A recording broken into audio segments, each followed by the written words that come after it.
This is the story of one man, one chef, and a city. Also, it's about France and a lot of other chefs, and a culinary tradition that grew up to change the world of gastronomy. It's about a family tree, about the trunk from which many branches grew. And it's about food, lots of food, great food, some of the greatest food on earth.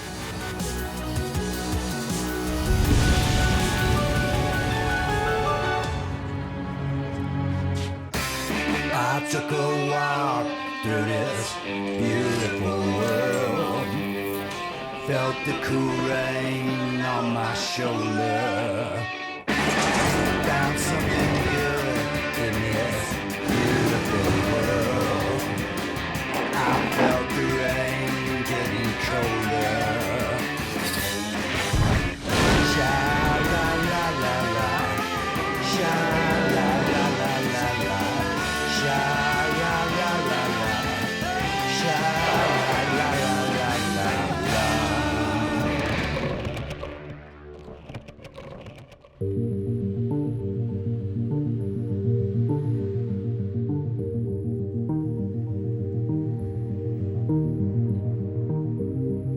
What is it exactly about this place?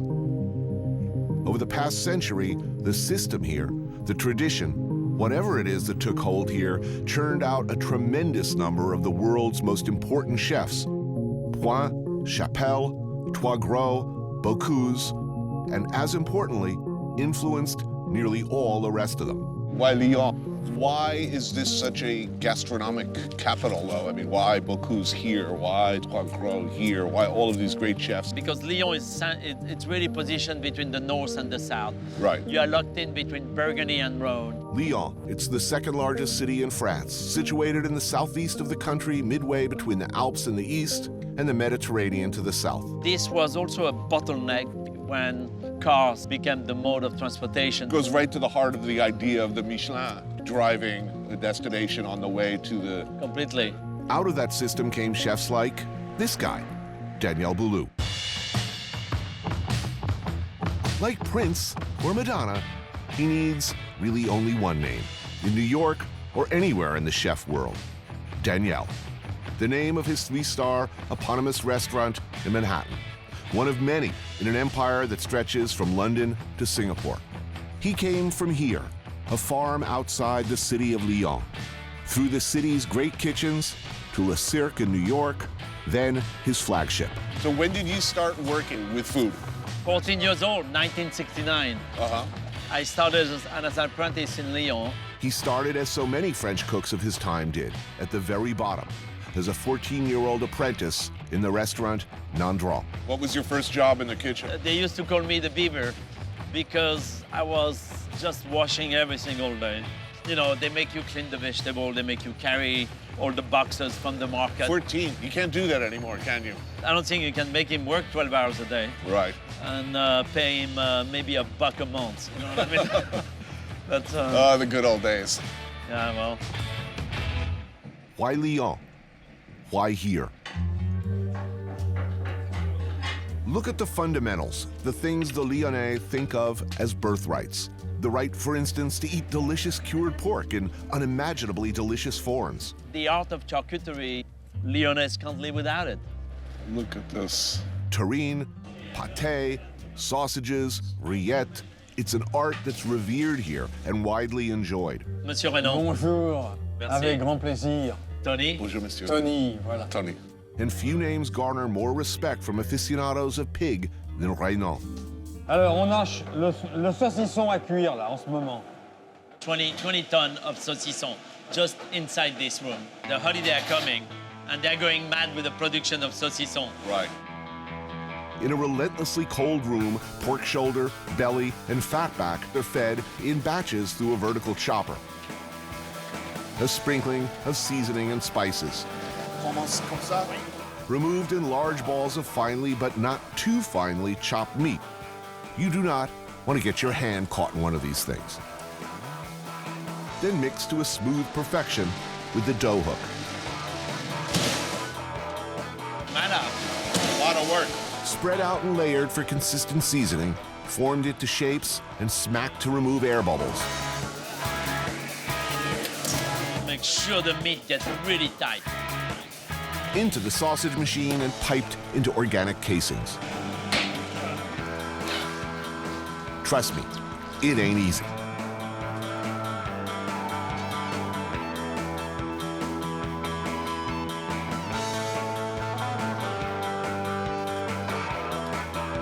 No, Anthony. Very light touch. Let's see there, wise guy. Come on, let's see this.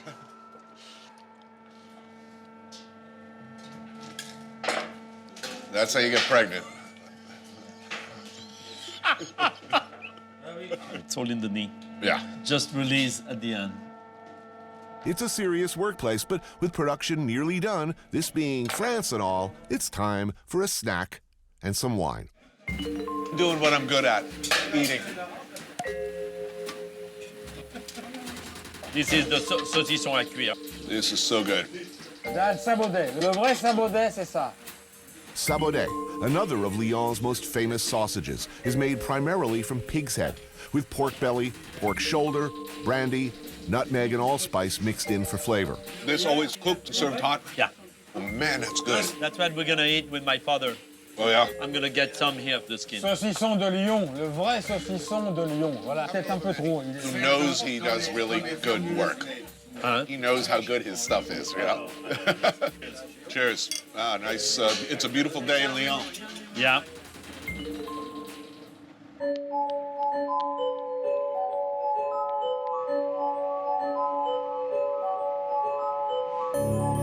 In Lyon, a city that believes absolutely in the power of food, one name is everywhere. A name that brought honor, attention, and millions of visitors to the city. Though there have been many chef heroes in the annals of gastronomy, in Lyon and even across France, one name stands above all others. Murals, bridges, markets, casual brasserie, the name of Monsieur Paul is everywhere. But one of his most enduring institutions is this, l'Institut Bocuse, one of the nation's great culinary schools.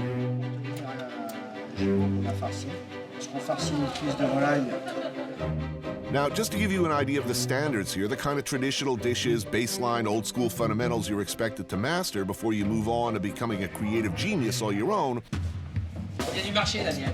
meet these guys. Mathieu Vianney,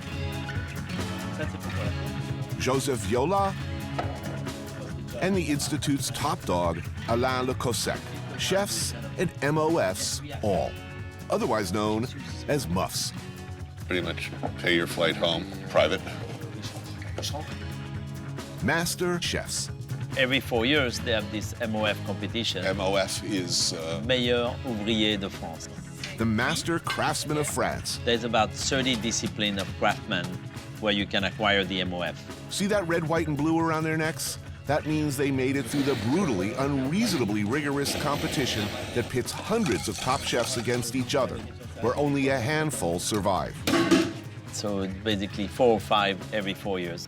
Certified by the highest in the land as being at the very top of their professions. Muff challenges often include ultra old school classics not unlike the one we're making today. Poularde en vessie. Thick slices of black truffle are slipped under the skin of a chicken from Bresse, the Rolls-Royce of chickens.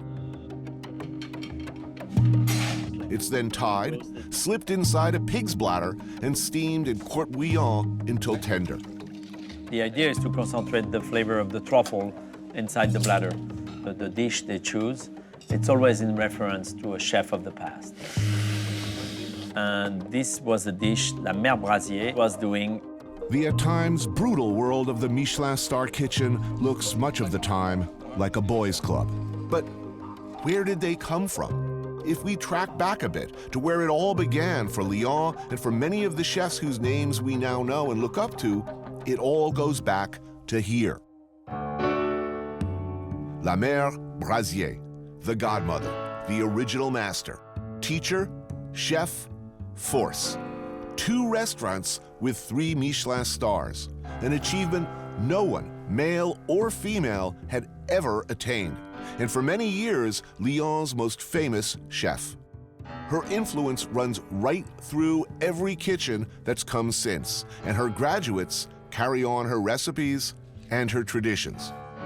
This was one of hers, a signature. For the next hour, you keep putting hot bouillon like this. The most miserable thing is when the bladder explodes. It's never a good thing when a bladder explodes.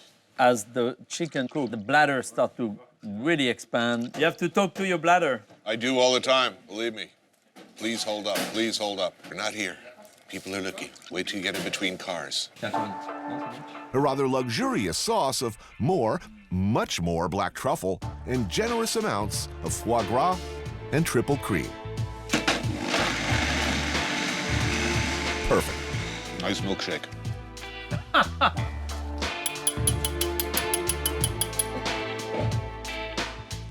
Slightly pink around the legs, but cooked through, the flesh perfumed by the generous slices of truffle. Who gets to eat like this? We do. How is it, Tony? It is divine. You see the perfect balance in the sauce. If I was a chicken, that's the way I would like to end up. Even if I weren't a chicken, I'd want to go like this. Die surrounded by truffles and foie gras and fine wine. Montez et merci. Cheers.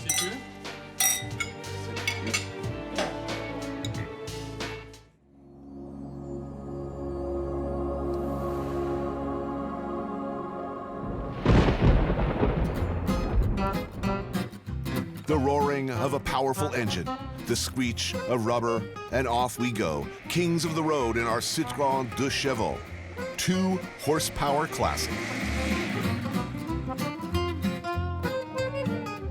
No power steering, huh? No kidding. It's like a toy car. We're going back in time a bit, to the area where Danielle grew up, where life was very different from New York. Were you the misfit of the family? Rebellious or... I was quite rebellious. My parents were talking to me about the idea of taking over the farm. As the oldest son, that would have been the logical thing. Right, And, but the farmer's life was not for you. No. He grew up in a true farm family. You milked the cows, tended the animals. Danielle claims he never even saw processed food until he was a teenager.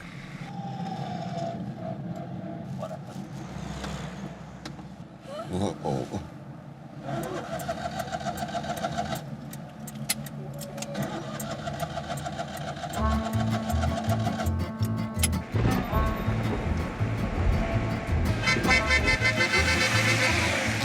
Il est dans la poubelle, ta voiture.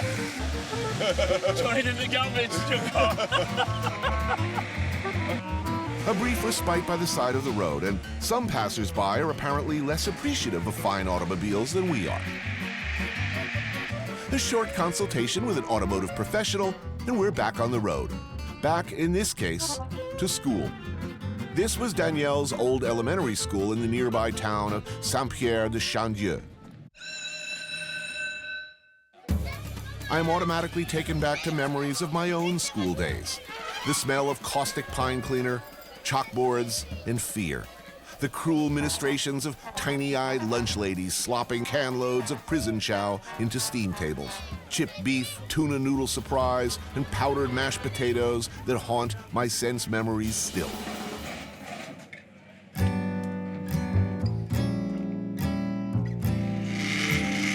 Pumpkin soup today with onion, nutmeg, and chicken stock, but basic good pumpkin soup.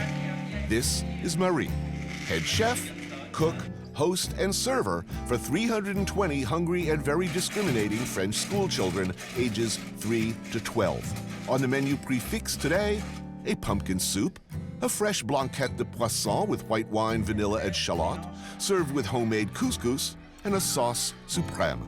This is a very sophisticated meal for children.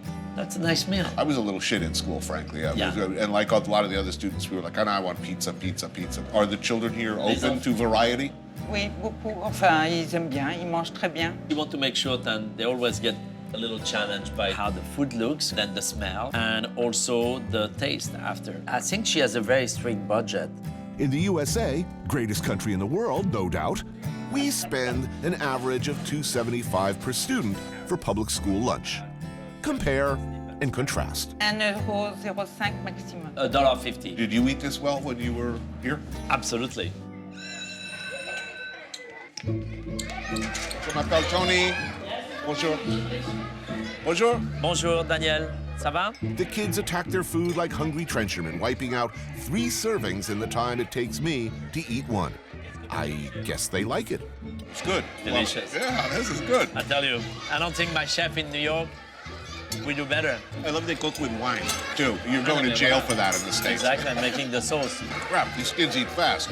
But look how fast this Right. kid eats. Turn your head, they'll eat your soup right out of your plate. My school lunchroom, you pushed up your tray, just like in prison. Stop. Here. Move it along. Stop. Yeah, here Move it along. they come to you and serve you. Most important thing, and that we see here, is the love Mary gives to the food she makes and to the kids she serves. I think it has a lot to do with the reaction they have to food. Dessert is homemade fromage blanc, farmer cheese, with chocolate and orange segments. What do you want to be when you grow up? Yeah, veterinarian. Fireman. Et toi, tu veux quoi? Ingénieur en armement. Engineering, machine gun. He wants to make machine guns? Engineer in machine gun, yeah. Oh, Okay, keep an eye on that one. All right.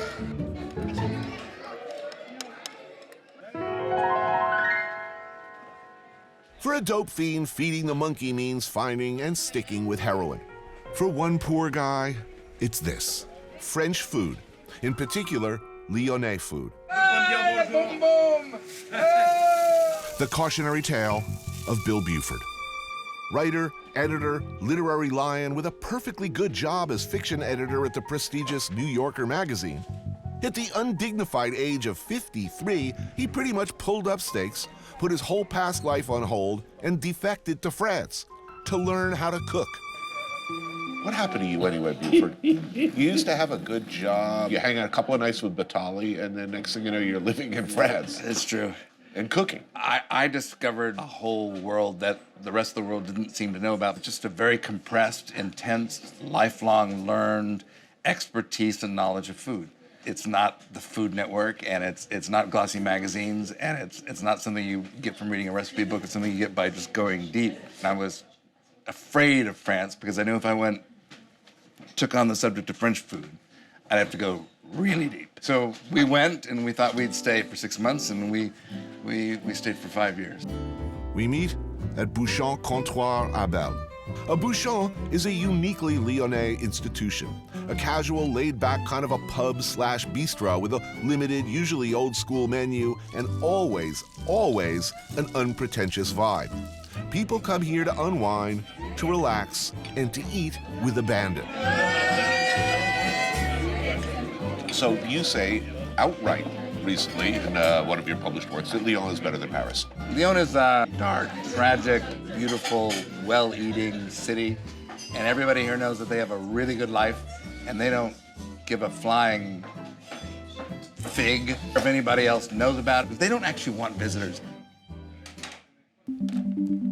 If you were to pick one iconic dish to represent the Bouchon Lyonnais, it would have to be the quenelle brochet, a not particularly fabulous river fish, pike, folded into a light dough like pâte choux until fluffy and airy but still rich, adrift in a rich, creamy, almost bisque-like Nantua sauce made with crayfish, creme fraiche, white wine, and a splash of brandy. Pretty amazing for really one of the world's less wonderful fish. It's kind of a nice mix of France and Italy. Cheers. Cheers, Guys, gentlemen. good to see you. What a treat to meet together in Lyon.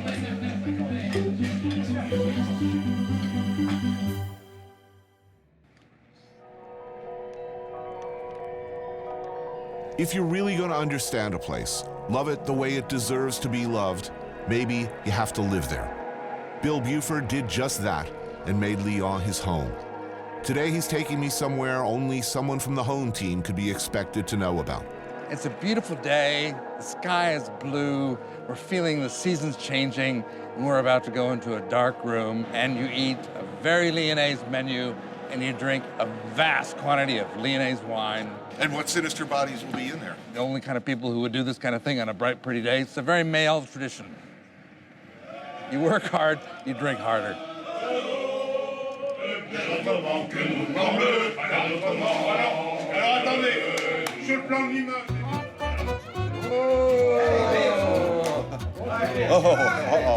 Don't be afraid. Don't be afraid. The mysterious, fabulous, goofy, wonderful brofests called Franc Machon. These are basically eating and drinking societies that go back over a century, when the silk workers of Lyon would finish their night shifts early in the morning. Hungry and looking to get, shall we say, completely hammered, they'd take over a bouchon, stuff their faces like heroes, blow off the proverbial steam in decidedly French fashion.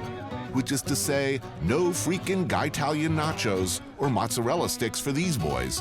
Hell no. How often do you do this? 8 times a year. It's a very Lyonese thing, societies, some secret, all of them sort of like special memberships. There must be like 50 of these things that I know about. Remember if you're invited to be a member and remain a member for the rest of your life. The food is invariably deliciously dinosauric, and heavy yet always glorious classics like blanquette de veau, the slow, slowly stewed neck and shoulder pieces of veal with mushrooms served over rice. Hunks of bread and wine, local Beaujolais of course, and lots of it. Santé. Santé. Santé. Santé. No woman. That's all. No politics, no religion. And it works. For 50 years. Yes. Do women have machon, their own organizations? Yes. There are. So somewhere on the other side of town, there are a lot of women sitting around drinking wine, eating blanquette, and bitching about the men. Uh-oh. And then there will be, yes, singing, and no doubt the telling of lusty jokes, followed by serious official business.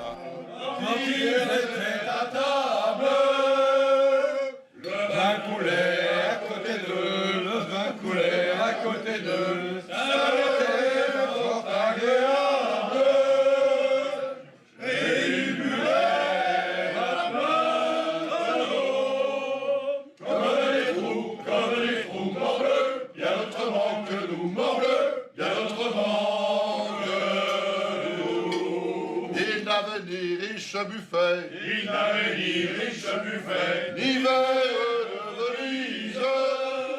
Il buvait un tonneau. Comme les fous, mon bleu, bien autrement que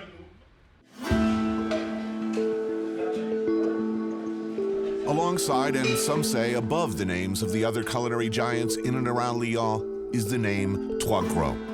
Started by the visionary brothers Jean and Pierre, Maison Trois Gros received 3 Michelin stars in 1968 and sparked a dynasty of culinary excellence that continues today with Pierre's son Michel and his son César. My dream was always to put Maison Trois Gros on my resume. It's my first day chez Trois Gros. Anthony, bonjour. Bonjour. Comment allez-vous? Très bien. Many have called Maison Trois Gros the best restaurant in the world, and in the 60s, the brothers Pierre and Jean were early, important, and fundamental innovators of what came to be known as Nouvelle Cuisine. Behold one of their breakout classics, one of the truly game-changing, timeless, most influential dishes in history.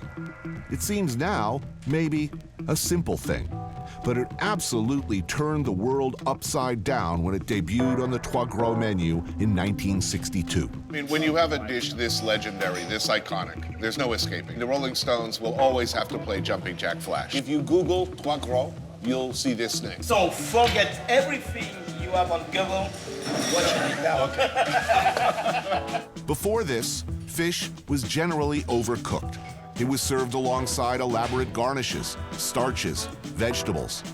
This simple, elegant, almost Japanese ode to flavor changed the way we cook fish in restaurants today, and how we make sauces, what our plates look like.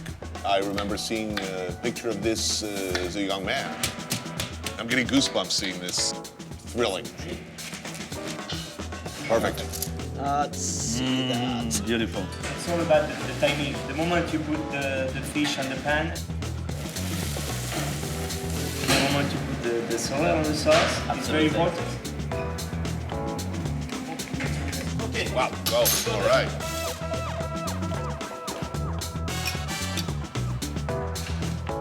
Then, from now to you in the dining room, it will take about 1 minute. Right. So, the 1 minute is the time to have it perfect. Because it's cooking all the way. Look at the cuisson. Oh, perfect. It's a perfect dish. Sinful and delicious. It's really one of the great ideas of the 20th century. sensual. Sexy.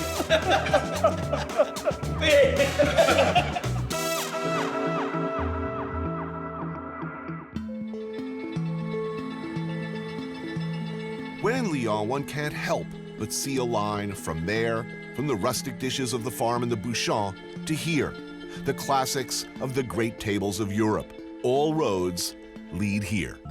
A major trunk of the tree that goes back to Carême and beyond. Monsieur Paul Bocuse.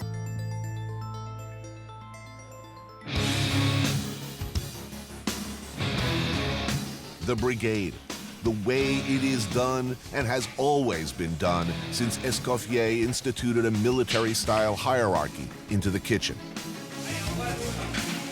where the only acceptable response to any question or any command is "Oui, chef." This is the Special Forces, the SAS of cooking. And these cooks live to avoid, under any circumstances, disappointing their comrades, the hierarchy, or Monsieur Paul. Danielle worked here, and so have many, many who have gone on to run their own celebrated kitchens. Hello, comment ça va? Vous allez bien? In the 70s, as a young wannabe cook, I managed to lay hands on a French copy of Paul Bocuse's classic cookbook, La Cuisine de Marseille. And I gaped with wonder at the photos, struggled to translate the descriptions of dishes so fantastic I was quite sure I'd never, ever in my life cook, much less eat. Paul.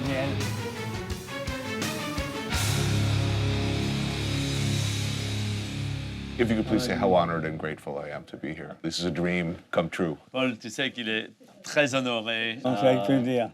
Over the years, how many great chefs have come through this restaurant and gone on to open great restaurants? Beaucoup. Oui. Je sais pas, mais pas mal. Ce qui est formidable, il y en a un peu dans le monde entier. Je dis quand je voyage, j'en trouve toujours un.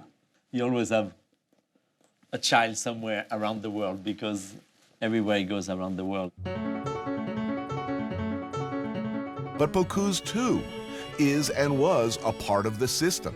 He came up with his own cruel and terrifying masters, and their faces are here. L'histoire pour Paul, ses inspirations. Fernand Point, the towering and intimidating figure behind La Pyramide. Out of his kitchens came such figures as Alain Chapelle, Michel Guérard, François Bise, Roger Verger, Georges Perrier, the brothers Trois Gros, and many more. This was all the gang of the Nouvelle Cuisine up there. The 60s in New York. And Paul and Michel Guérard. Every great chef I've ever met has nightmares. They're still a young man. They're back in a kitchen, and a chef is yelling at them. Who of his masters? Peut-être la mère Brasier. La mère Brasier. The woman. Really? Oui. La Mère Brasier. In the year 1946, at the ripe old age of 20, Monsieur Paul worked as an apprentice for Brasier. She was such a screamer. He said, you will fall on your ass. She was screaming so hard. Première levée She was the first up in the morning et dernière couchée. and the last one to go to bed. She will go to the market with 3 cooks in the back of the truck, and she will put a case of green beans or something, and the cook will be sitting down, making the beans not to waste time for the rest of the mise en place. Truly a terrifying figure.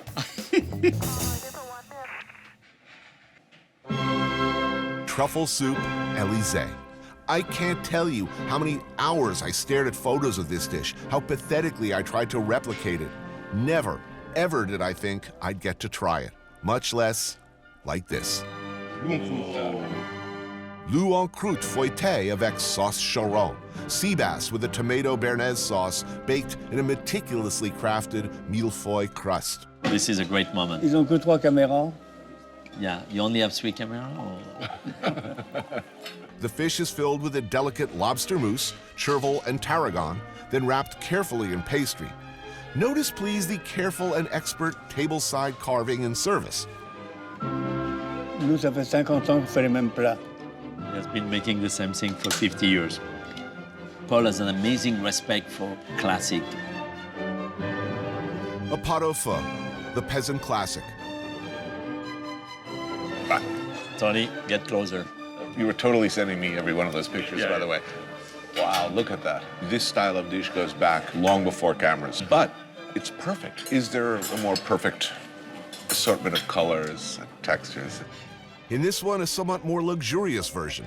Beef shanks, flank steak, oxtail, veal shanks, chicken, marrow bones, beef ribs, leeks, carrots, turnips, fennel, and parsnips, all stewed long and at low temperature, then served with its own deeply rich broth. I think it's enough for the 2 of us. And then this. Oh my God. Messieurs, le lièvre à la royale.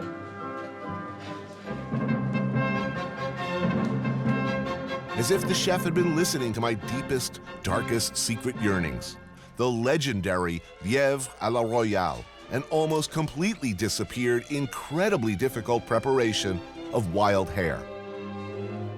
The animal is first slowly cooked, then coated by a sauce of its own minced heart, liver, and lungs that has been thickened with its own blood. After more than 6 hours of preparation, the hare is served as the chef prefers, whole on the bone. The rich, glorious sauce finished with truffles and chartreuse, napped over and over until it coats like richest chocolate. Absolutely the lost ark of the covenant of cuisine ancienne. Everything great about cooking is encapsulated in this dish. We will continue all over the world to make cuisine of Paul many generations to come. Forever. I will never eat like this again in my life. Chef, merci. J'étais très heureux de vous It's recevoir. the meal of my life. Today, I was treated to the greatest hits of a glorious and fabled career. For the first and probably the last time, I sat next to the great man himself, and Danielle and I were served a menu that chefs will look back on in 100 years and smile at appreciatively, sentimentally, respectfully.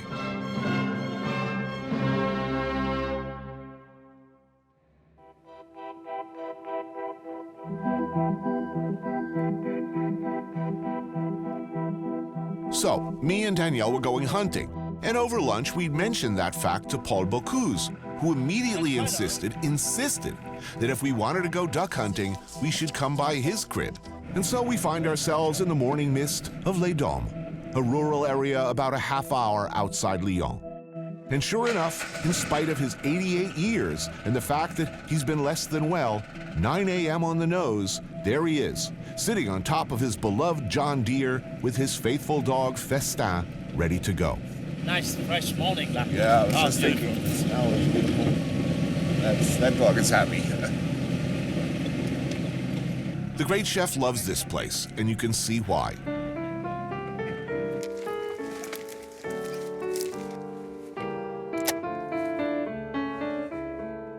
Monsieur Paul can't safely hunt, but he's happy to charge around flushing birds for us.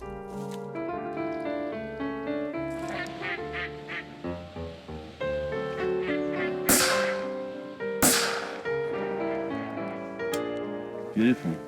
Yeah, it is beautiful. I could do this all day.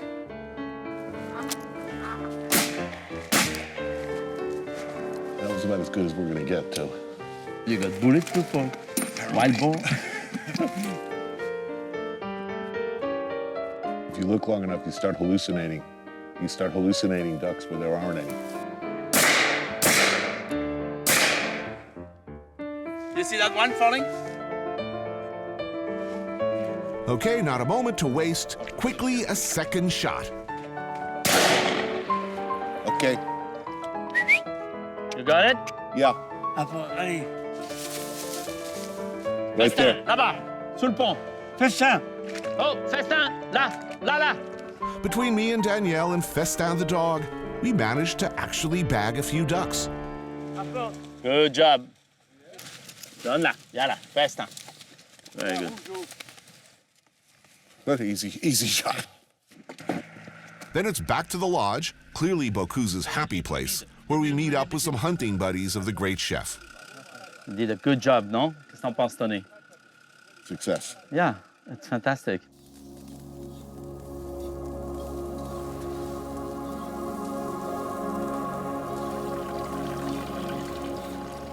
Is this the hunting lodge, the weekend getaway, hang out with the guys? That's where you come every day, almost. Hein? Tu viens pratiquement ici tous les jours. Un peu moins maintenant, mais autrement tout le temps. Yeah, a little Il y a bit toujours, less. on piège beaucoup. Look at the picture behind. You see?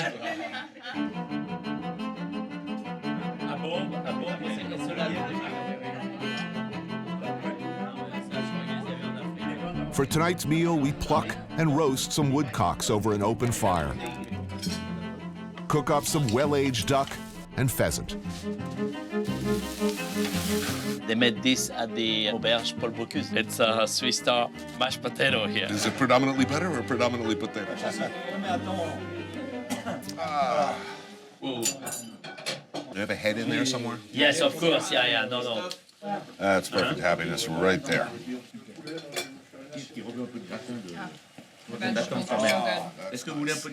My father used to say, I am a man of simple needs. And I noticed that the chef, a nice fire, some birds. We can spend the whole week with Paul, and we'll be hunting, we'll be cooking, we'll be eating, drinking, and talking, and that's beautiful. Ah ouais, en plus. Life is good. It is for me a dream to spend this time with a legend. But I'm thrilled that Bocuse too seems genuinely delighted. Le rougeau. The duck you shot was a rougeau. You see, is the one behind you on the top there? Yeah. In Lyon, well across France, he's Monsieur Paul. He's the great chef, a public figure, a hero, an institution, always treated with the greatest deference. Here it appears he's free to enjoy the simple things with friends and local farmers who talk to him like anybody else. It's a pretty damn magical thing to see.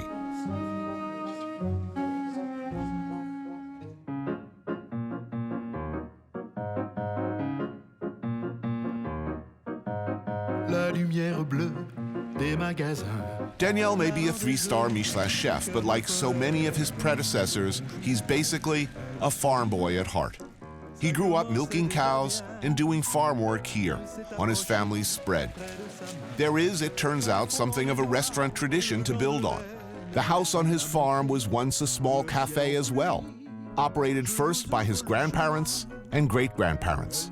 The famous Café Boulou, it turns out, was not the first place to bear that name. They kept it about 80 years or 100 years, and then they closed it. Voilà. 5 minutes, et parfait. No. Meeting Daniel's dad, one begins to understand the roots of his perfectionism. Bien calculé, hein? Très bien calculé. His mom, dad, wife Catherine, and Danielle collaborate. Attends. Oui. With some debate. Yeah, mais un petit peu au milieu encore. On a super old-school farmhouse classic. The sort of thing that good times, bad times, a family could make with stuff that's always readily available on the farm. Check this out. It's a hollowed-out pumpkin layered with toasted hunks of stale country bread, which Monsieur Boulou Sr. bakes himself. Nutmeg, grated Gruyere cheese, mushrooms, fresh cream from the cows, and the meat of the pumpkin. And a layer of bacon also. Homemade pancetta. Very good. Oh man, it's heavy. Ça, repasser. Oui, voilà. Attention, pas de salir. We made it. Is he concerned that the pumpkin's going to try to get out? Daniel's dad could be something of a Gallic MacGyver. You don't waste stuff around here, and he's a bit of an inventor anyway. How much would you pay for a machine like this? Look at this. An old washing machine turned still. What the hell is that? Regarde, une fois que c'est commencé, ça va. So underneath we have the grape, but to seal it so there is no air coming in, he has cement on top. It's not distilled yet, it's just fermented. Leftover grape solids from the winemaking process usually used to make liquor like grappa. Today, a different use. If we can get it out of here. Think like, why did you put so much cement on it? L'odeur. This is funky. Super. We'll be using this delightfully funky stuff to flavor the steam that cooks the vegetables and the sabodé sausages from Monsieur Renan inside the still.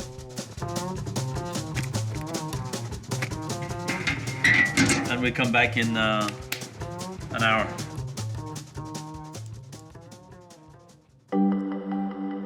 At dusk, we settle for dinner. Oh la la! Oh, look at that. Here is the pumpkin. Incredible. Look at that.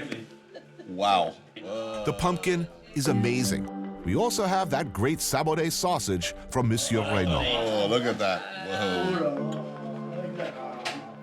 Cabbage and potatoes, all steamed in the still. The flavor you get from the fermented grape, awesome. Yeah, it's awesome, huh? But good.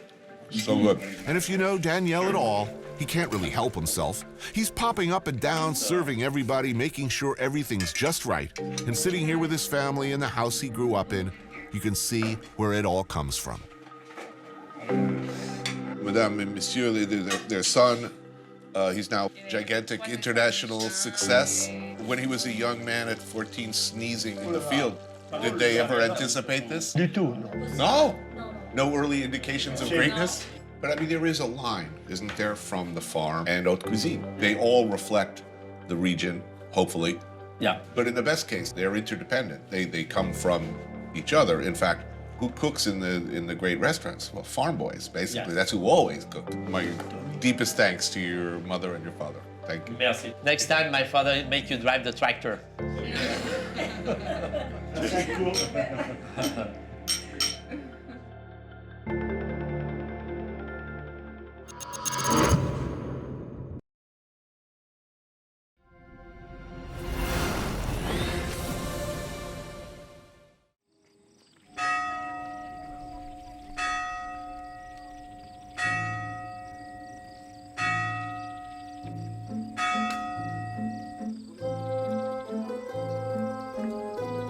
We go up this beautiful mountain, this incredible town. It goes back to the 12th century. People trudge up the hill to the beautiful church to take the walk that Michael Corleone took. Now and forevermore, it will be sort of the Godfather theme park, where they're just playing the Godfather theme over and over. I think most thoughtful Sicilians are disgusted by this. Imagine that, waking up every day. As one bus after another filled with Japanese tourists go up there. Oh, look, Michael Corleone got married there. Oh, it's so fantastic.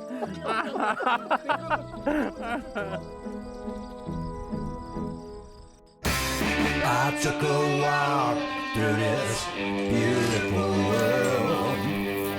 Felt the cool rain on my shoulder. Found something good in this beautiful world. I felt the rain getting colder. Sha la la la la, sha la la la la la, sha la la la la, sha la la la la la.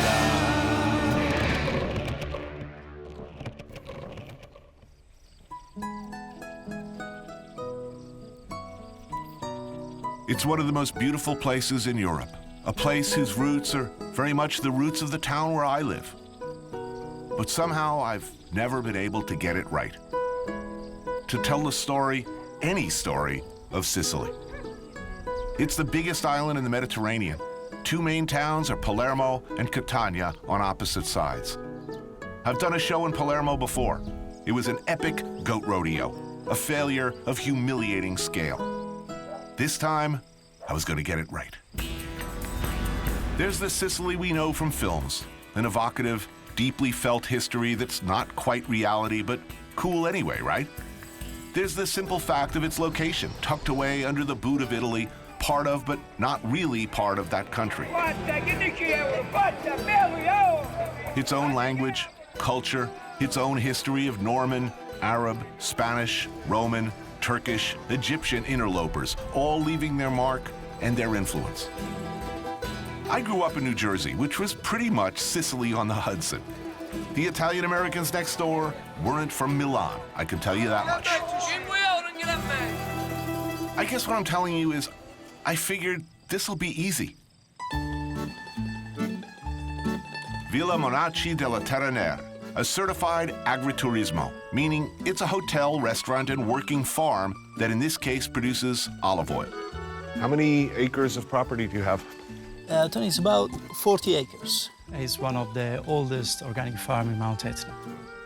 This is Guido, the proprietor. Wow. So that's where potatoes come from. How freaking hard can it be to make an awesome show in Sicily? Eat the nice food, drink the wine, in an idyllic villa in the countryside outside Catania. How low impact can it get? So the plan was, we go fishing. We get some fresh octopus, maybe some cuttlefish, explore the bounty of the surrounding waters, all while working on our tans. With a local chef, fisherman, man of the sea. He's experienced. He knows where to get it good. Do you like sea urchin? Oh, you love it. How do you say it in Italian? Ricci. Ricci, yes. Ricci di mare. One of my favorite things to eat. This is Turi, my host. What else is out there? Octopus? Octopus, now it's also cuttlefish. Oh, yeah. And I like sepia. sepia, bravo. I want to try to find some small abalone, we call occhio di bue. Nice. And also, there's a clams. Here the water is still cold. I think they will be really full. I'm thinking, really? Are these prime fishing waters? I don't know about this. With all this boat traffic and all these people and so close to the action, I can't see much of anything living down there. Okay, perfetto. We anchor here.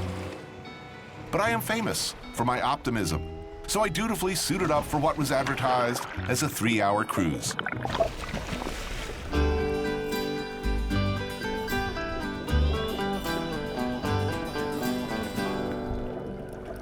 So I get in the water and I'm paddling around and splash. Suddenly, there's a dead sea creature sinking slowly to the seabed in front of me. Are they kidding me? I'm thinking, can this be happening? Splash, there's another one. Another rigor mortis, half-frozen freaking octopus. But it goes on. One dead cuttlefish, deceased octopus, frozen sea urchin after another. Splash, splash, splash. Each specimen drops among the rocks or along the sea floor to be heroically discovered by Turi moments later and proudly shown off to camera.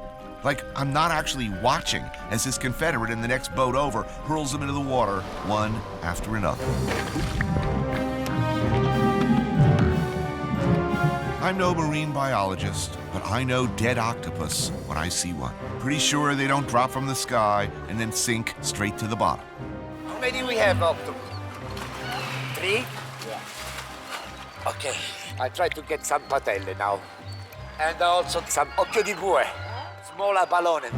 Strangely, everyone else pretends to believe the hideous sham unfolding before our eyes, doing their best to ignore the blindingly obvious. No, lascialo andare, non fare più nient'altro, lascialo andare. Then they gave up and just dumped the whole bag of dead fish into the sea.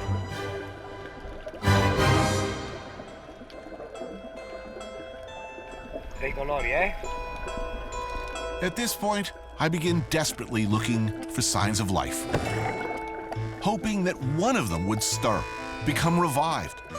I'm frantically swimming around the bottom littered with dead things, looking for one that's still twitching so I can hold it up to the camera and end this misery. But no, my shame will be absolute. For some reason, I feel something snap, and I slide quickly into a spiral of near hysterical depression. Is this what it's come to, I'm thinking, as another dead squid narrowly misses my head? Almost a decade later, back in the same country, and I'm still desperately staging fishing scenes, seeding the oceans with supermarket seafood, complicit in a shameful, shameful incident of fakery. But there I was, bobbing listlessly in the water, dead sea life sinking to the bottom all around me. You gotta be pretty immune to the world to not see some kind of obvious metaphor.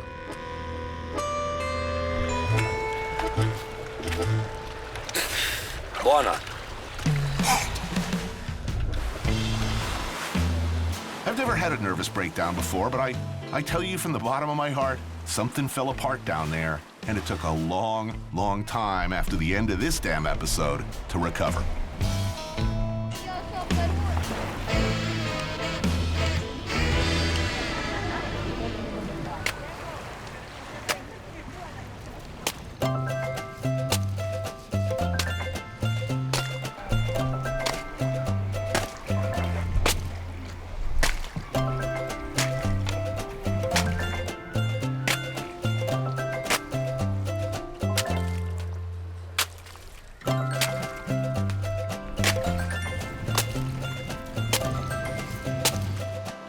No longer, we don't need to boil. We'll be ready without it. Ma che fai? Lo sto rompendo tutto così diventa morbido. Vedi? Ora lo pulisco. Adesso se lo mangiano i pesci. Chi lo mangia questo? Io. Sono preso. Io voglio la Io. Quello dai a me. Io voglio la Raw clams, abalone, and a heartwarming beach scene surrounded by a gaggle of curious and hungry kids. It was, at this point, about the only possible way for Turi to redeem himself. Io. Chi vuole l'ultimo? Io. You'll notice I'm not there. I'm sitting in a nearby cafe, pounding one Negroni after another in a smoldering, miserable rage. Our evening meal will be at Turi's place, Osteria Nero d'Avola, which is just up the hill in Termina. But by the time dinner rolls around, I'm ripped to the... Did I mention it's my birthday? I've had 3 hours of bobbing around on a pitching boat, a couple more hours getting looped, 2 more hours lying on a sidewalk outside the restaurant while the crew hangs lights. So I'm gone, baby, gone. I don't remember any of this. Any of it. So, how's your day today? It's good. I went out on a nice boat trip, a little swim. I would be told later that a gentleman named Tommaso had joined me for dinner. Also, someone on the crew mentioned that his wife was present and that she didn't say much. Presumably because this was not her preferred way to spend her birthday. Hi. Hi. Tony, this is my passion. I like to find an old variety of olive, and one of these is white. So that's the original? Yes, the original. In fact, you don't find it anyplace else. Apparently, there were these white olives, harvested from some secret tree only Turi knows about. Maybe it's next to his secret fishing hole. There was great Sicilian wine, apparently. And apparently, I drank quite a lot of it. There was bread and olive oil. Abalone served raw in the shell. Baby sardine called neonata, also served raw with a splash of citrus and salt. And this is the baby sardine, totally raw without much ingredients, to taste better the fish. Salute. Thank you. If you ask a Sicilian, right, say where you come from, the correct answer should be, I'm Italian. What? No, we say I'm Sicilian. What? Is Sicily Italy? Yes. Should it be? I don't know, but we used to have influence from Britons, Normans, Arab, Spanish. So basically we are a Mexican. We are blender. Oh look, my octopus. I remember personally catching that one. It was a mighty struggle too. No, actually, I don't. Polybone? Octopus, yeah, the octopus. Pretty. Oh, beautiful little shrimp. Very tender, the octopus. Very nice. And another traditional specialty. I'm told they call this tuna tartare. And cuttlefish. I recognize you, my friend. Now, crudo like this, how traditional is this to Sicily? I think from the part of the sea, they almost eat raw. Always? Yes. But fishermen only, fishing communities only, or in restaurants? Always, No. as long as you've been alive. You go to a restaurant, you see crudo like this? No, I see crudo in the poor family. So it's not like there's Japanese influence, but the Japanese sort of gave everybody permission to eat traditional foods, their own traditional food. What are the great mother Sicilian classic dishes? The anchovy. Anchovy and parmigiana. Pasta con le sarde. Okay, that's I think this is, for me... With the sardine. Yeah, but it's an explosion of flour, because this plate, that it's Arab, born in a period when Sicily was very poor. This I like. I even remember it. Pasta al finocchietta. Actually a true Sicilian classic made with fennel, pine nuts, saffron, and anchovy. Served alongside some sardines that have been curing in chestnuts and salt for days, then lightly fried in oil. We have to use our hand. We have to use a hand to eat the fish. This is no problem. Best taste. I must have slunk back to bed somehow, collapsed into a sodden, drunken heap of self-loathing. I would ordinarily have turned on the porn channel and maybe loaded up on prescription meds. But there's no TV at the Agriturismo.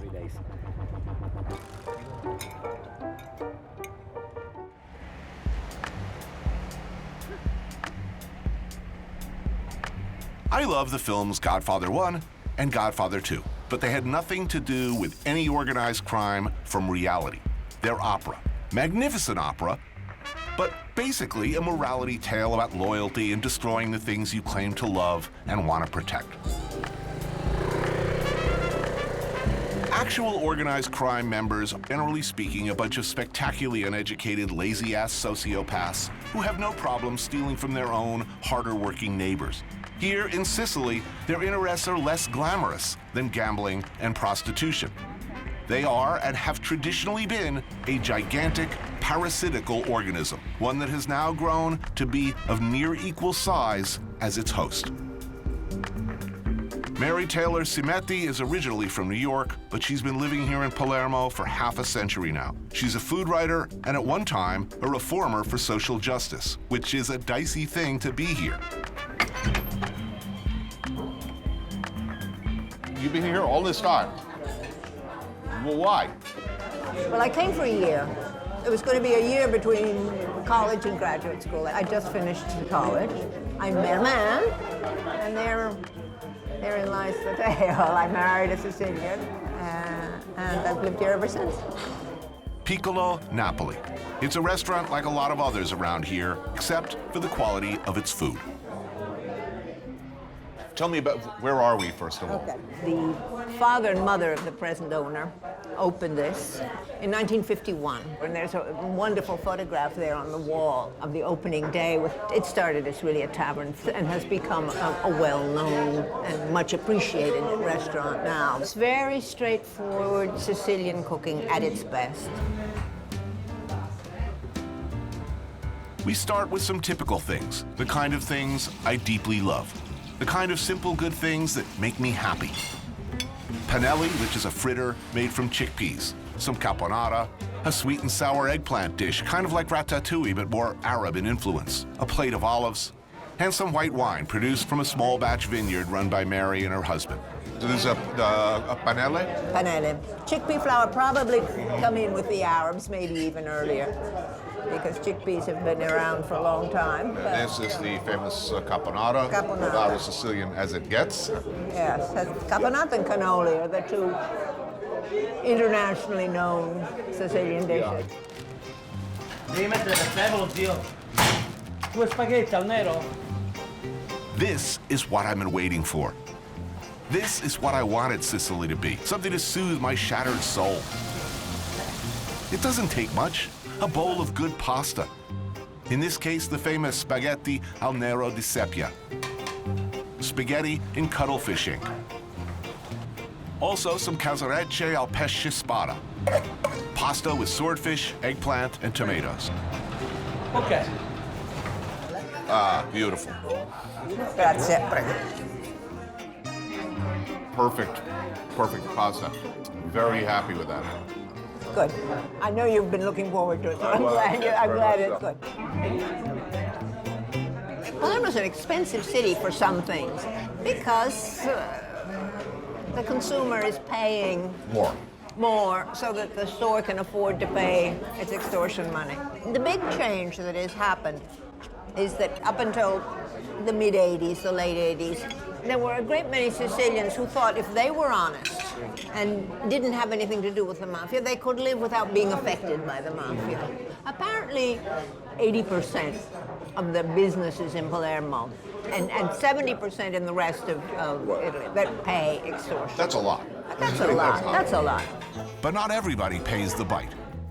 A small but growing coalition of businesses have joined a group called Addio Pizzo, a grassroots organization taking a stand against the mafia's traditional, near-total control over the food chain, from farm to table. I come out of the restaurant business in New York. You got taxed with every laundry order, every time they took your trash away. It was built in to all your basic services. Here it's much more the going around. Christmas and Easter, Guy comes by. the guy comes by. I mean, it's plain and simple extortion. Given that that's a pretty straightforward situation, some of these guys who banded together for Addio Pizzo, I mean, what happens? The guy shows up and says, I'm not paying you. What happens next? Well, apparently now, the mafia has decided that it isn't worthwhile bothering with the people who belong to Addio Pizzo. There's so many others out there, and why look for trouble? How true it is, I don't know. Right. To belong to Addio Pizzo, you have to sign a pledge that you will not pay, and that if you are approached, you will go to the police. Right. Then they send you to lawyers and to another organization which deals with the people who are actually having trouble. It's incredibly complicated. I mean, there are no easy answers to it. Right.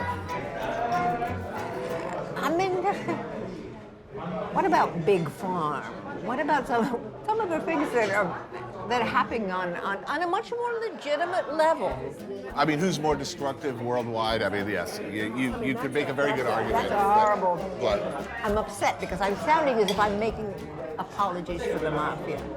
It's just, I think, what has happened, that having lived 50 years in Sicily, I'm much more skeptical than most Americans. Right.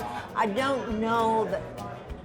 I know what you're saying. You're saying you're not so sure that a mafia-free Italy would they be that much more functional. That's it. No, absolutely. I mean, I'm not so sure. I'm not sure at all. I mean, but I am constantly amused by the fact that 45 years ago, if I said to Americans, I said, I live in Sicily. Sicily?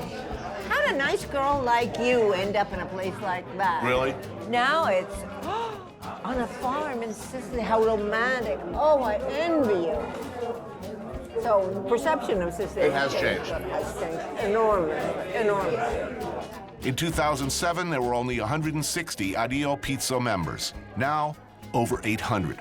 Pretty cool considering we're talking about a group who have demonstrated no regret or hesitation in killing judges, politicians, police, prosecutors.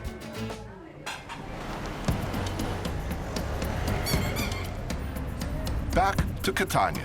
And when you're talking late-night dining options, you're talking one thing. The enticing smell of smoke wafting through the streets, a smell that's enticingly equine. I smell Rainbow Dash. Oh no! Oh yes! Yes! Yes! Anthony and Marco, a couple of Sicilians and aficionados of Macelleria Aquinas. This is Via Plebiscito and San Cristoforo. It's one of the older side, famous, pro families of mafia, that grows in crime organization here. Then nowadays seems, yeah. Nowadays seems to be like a bit more quiet because they are all getting arrested, so they prefer to sell meat against drugs.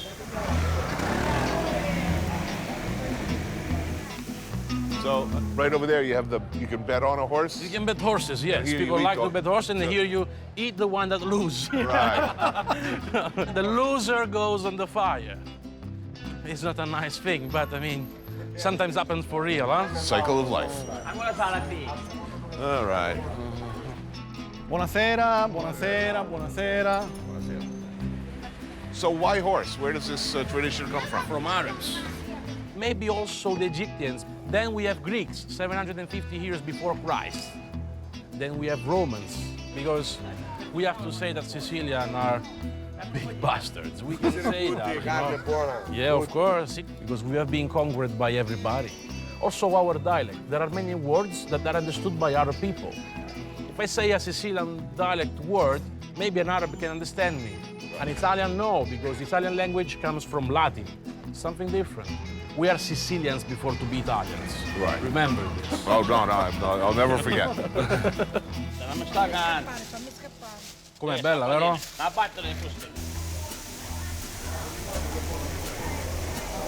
Look, that's the fattest side of the meat. It's yellow, it's not white. When it's yellow, means that this horse has been breeded eating fresh grass. Pronti? Procediamo? Procediamo con le mani? Vai, poi te le faccio lavare le mani. Perfetto, ok. Like this. Tear and go. Yeah. Ma ti vergogni. You like the taste? It's good. It's a bit sweet, huh? Simple, huh? You don't need nothing. Horse meat, basically, it's loved by quite everybody here, you know? Sì, polpette. We can have also meatballs. Anthony, we can have also horse meatball. Well, as you wish, man. Whatever. Okay. Whatever. I'll try anything. It's a mix of different things, you know? Scrambled bread, Parmesan cheese, pecorino, right? Parsley, eggs, and of course, and horse. Horse. That is very tasty. Let's put it this way. When my daughter asks me for a pony, I'm bringing her here, pointing at that grill and saying, here's your pony.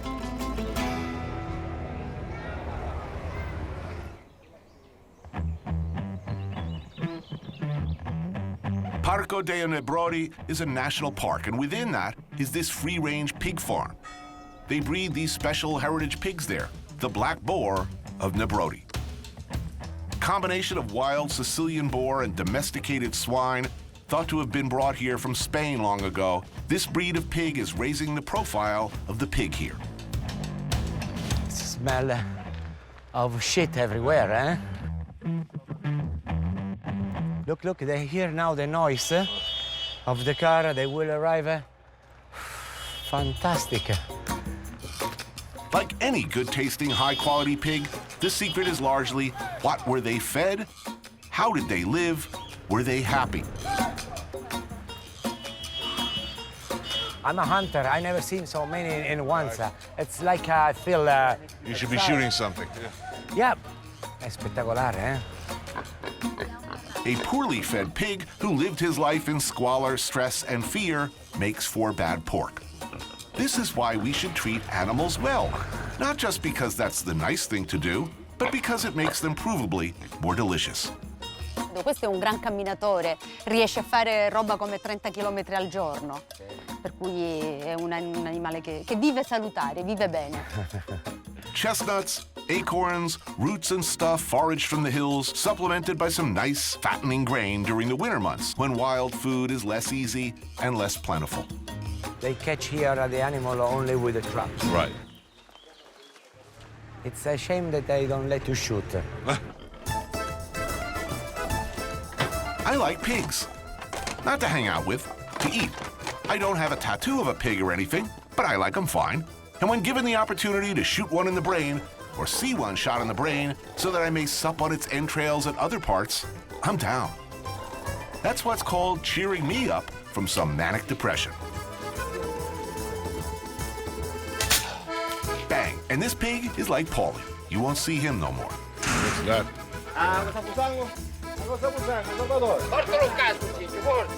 Even with the brain dead, the heart still goes on beating, sort of like, pick a Kardashian. In this case, however, those last few beats of the heart are absolutely necessary to pump all that red cravi into a bucket for sanguinaccio. The salt helps keep it from coagulating prematurely. Allora, io sto levando la fibrina. Yeah, looking good. And so fast, incredible. There's a Kardashian joke there somewhere. Kim gets ready for the big day. It's date night at Chloe's house. Real housewife gets ready for summer. Grooming tips from Teresa Jeanette. I got 1 million of them. Let's hope Kanye never has to see this. Oh. We hang now. Vai. Vai. Vai, una franticchia. Then get to work. Okay. Very fast, eh?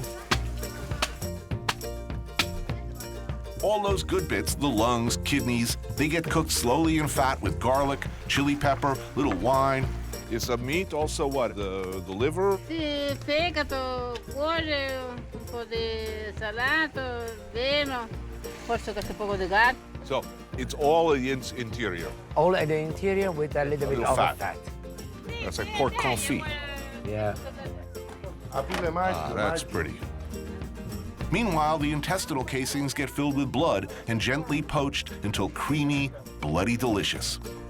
Yeah. And a nice spread of homemade cured meats, local cheese, and homemade wine. Let the party begin. So, what do we have here? Let's identify these products. Capicola? Capocollo. That's the sliced prosciutto. Yeah. Lardo. Lardo. Pancetta. That looks good. Anche Guanciale. The cheese is a local. It's a provola dei Nebrodi. This is the ricotta, and it's just cooked in the oven. The bread? The bread is from the uncle. Right. And they have also salame, and they have sausages. And this cheese? Perché non è un maiorchino, è una canestrato. And what do you call the dish?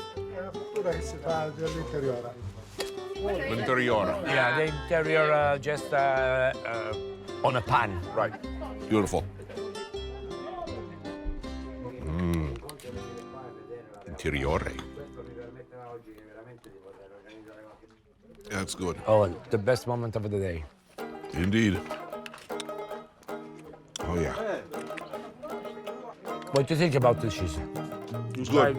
Yeah, but you know, for me, the ricotta, really good. I think it's a complete country, this place. You discover Sicily in an aspect that I think that very few people know. This is incredible. Even the bread is the old lady that she made. Oh. You think of Sicily, you think of family, you think of food. This is more like it.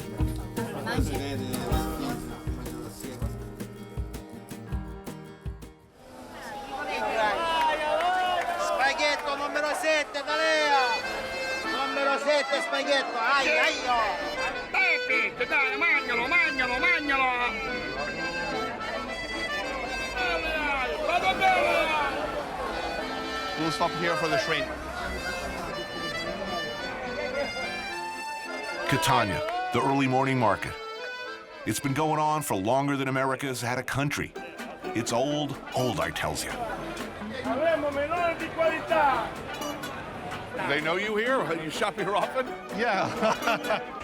This is not Tommaso's first trip to the market by a long shot.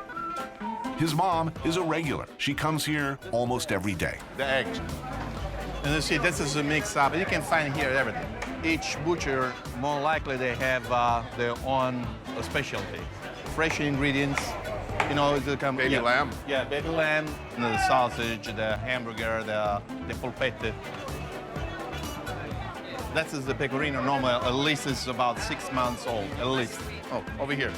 This is the place where she buy the spices for home. And the veggies.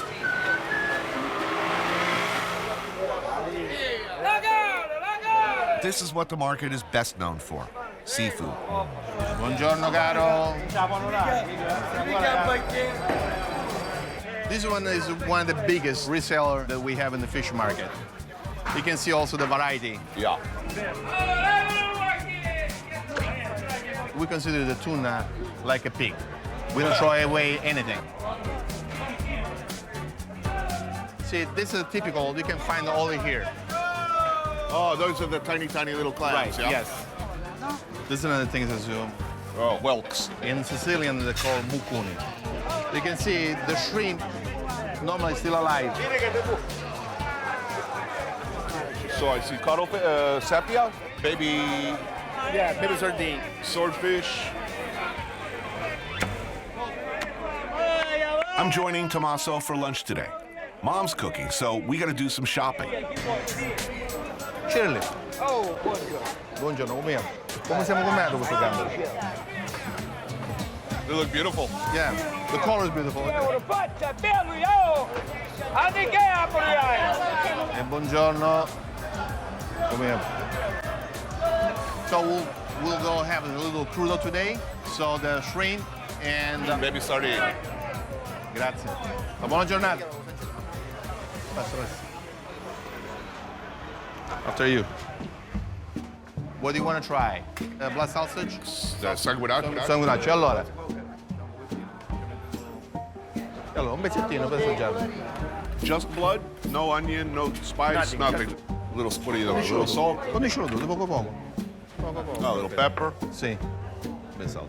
Now you squeeze it? No. You eat the right way, yeah.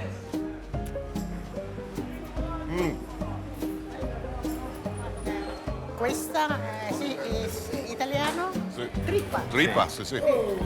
Questa è la cordiola. Sì. Oh, man. This is the intestine rolled up. The salt. Ah, that's good. Usually I don't like try plain. I like it in a sauce or spicy. That's good. That's very tasty. Looks like hell, tastes like heaven. Yeah.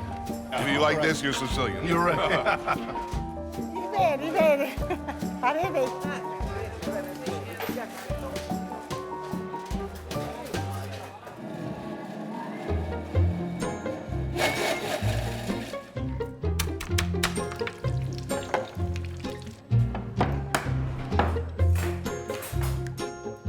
I don't have any grandparents. My mom, I guess she cooks, but the last time she ever invited me for dinner was like 1972. So given that tragic, dysfunctional, too much information kind of history, is it any mystery why I'm always on the lookout for grandma? Anybody's grandma will do. Hell, I've been known to cruise rural state highways, looking for hitchhiking grannies to abduct, so they'll cook for me. And given my fragile emotional state, it makes perfect sense that I've dragooned Tommaso's mom into making me a nice lunch. Is that heartwarming or like creepy and sad? Hey, it smells good in here. Let's go open wine in the meantime. All right. No, cheers. Chin. You need any help chopping parsleys? Ah, perfect. For lunch, we got the shrimp and sardines from earlier at the market. But first, this. Let's grab one. It's like arancini, but with a hollowed-out potato, filled with cheese, breaded, and fried.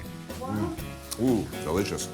Basically, what we do to finish the potatoes ready and fill with all the cheese. Yes. The dip in the eggs to seal the potato. Right. And then the crumb bread and fried. My mother used to cook for everybody, even if it was midnight. My parents' house was the focus of my friends. Right. So when you have to do something where you want to share some time all together and they have dinner, so my mother's cooking for everybody. Because the problem here is that when she cooks, even if she knows that it's only for 5 people, she cooking for 10. Just in case.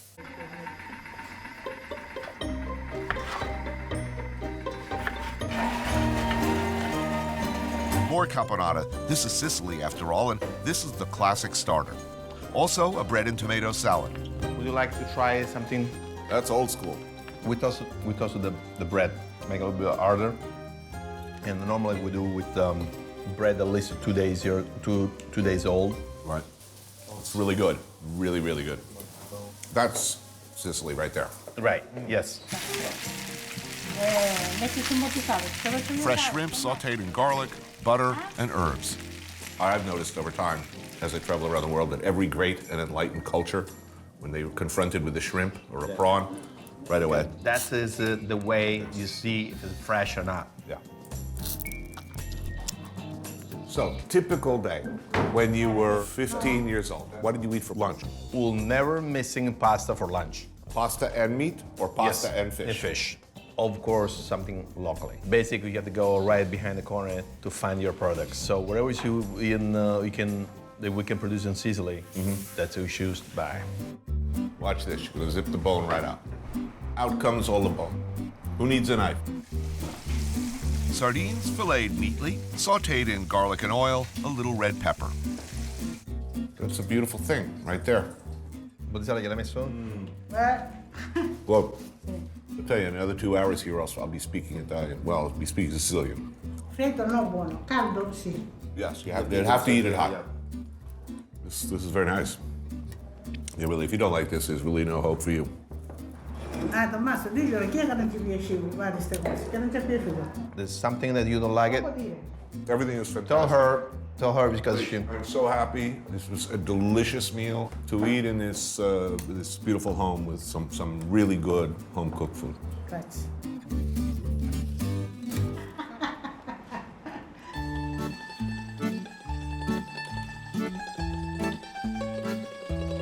My last night in Sicily. And after this, I'm going back to New York, crawling under my bed and adopting the fetal position for like 6 weeks. Can I cut some vegetables?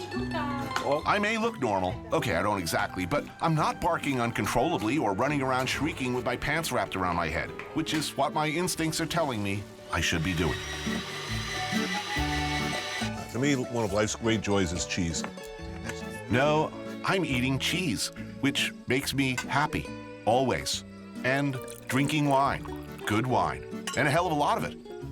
And I'll just make it over the hump with any luck at all. So we have a mozzarella here, a pepperoncino. Si. You can start with that one on the middle. I will.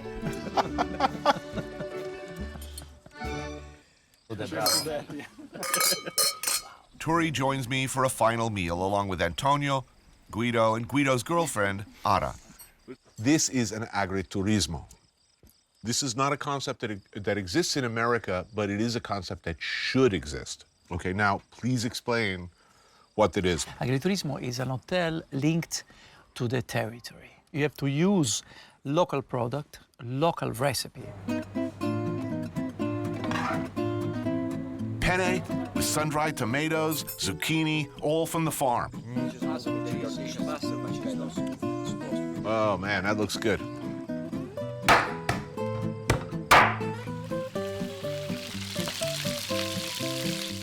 Wow, wow, wow, wow, wow. Fantastic. Whoa. Some nice rabbit, olive oil, also from the farm.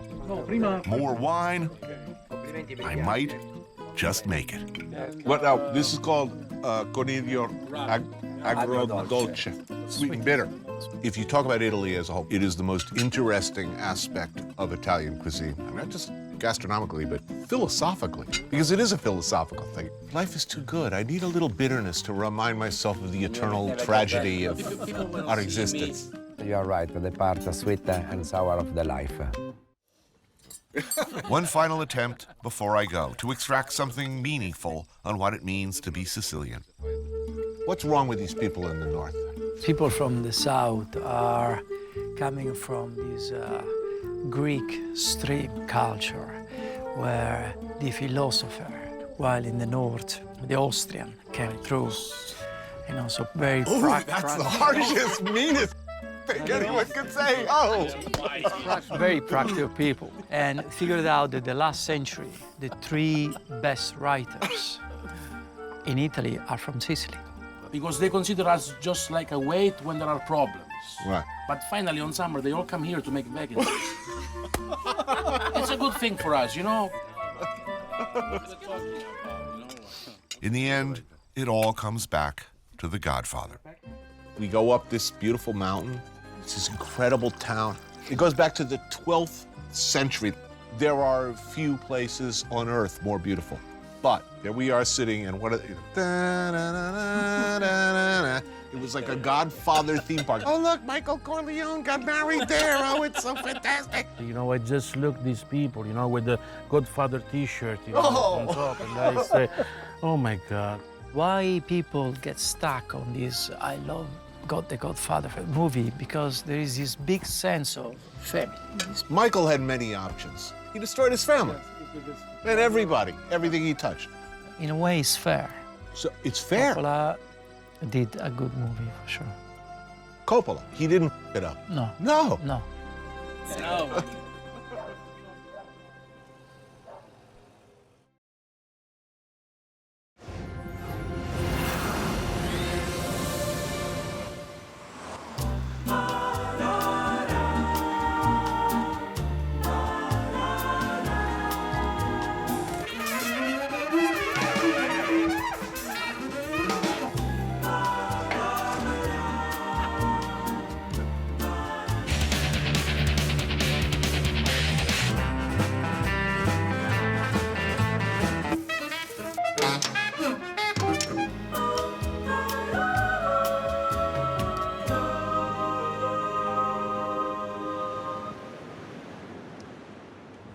I need a French coach.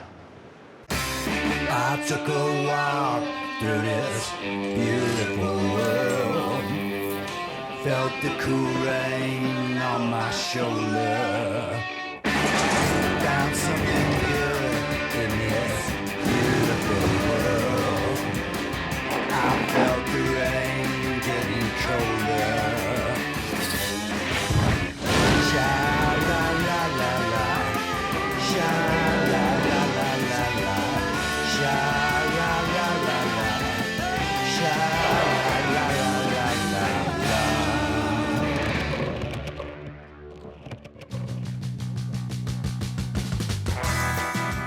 If you've been to France, chances are you haven't been here.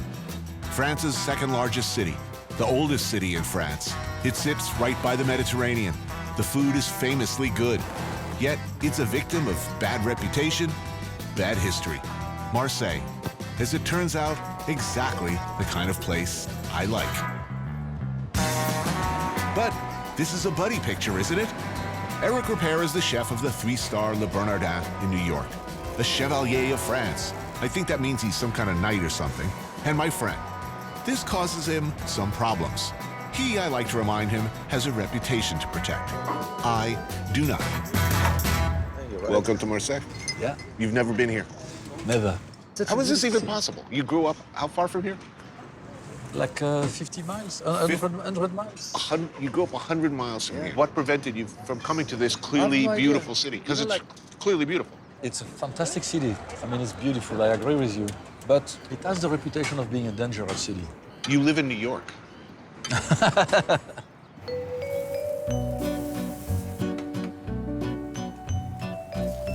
I should point out that every single Frenchman who have said, you know, I'm shooting in France, and they say, oh, really? Where? And I say Marseille, their face drops immediately. They're like, oh.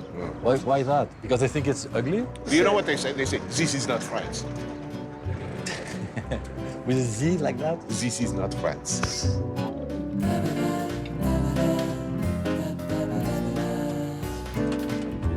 Merci beaucoup, madame. Well, I'm looking forward to the week. Yeah. This is a low-impact show. What is a low-impact show? It means I'm not, you know, paddling upriver. It means I get a flush toilet, eating well, constantly. You like luxury. I do. Look, I do. I like a fluffy hotel towel. I like a bidet.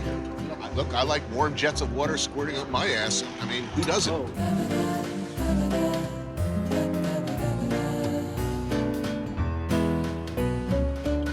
I could retire here.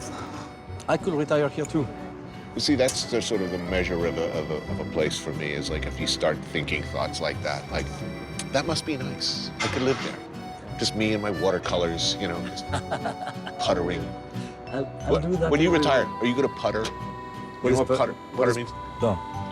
Dicking around. Basically, you wake up and maybe you paint a little. I can't paint. You know, well, okay. Do you knitting, make a sweater? I don't think I have like. Who am I here?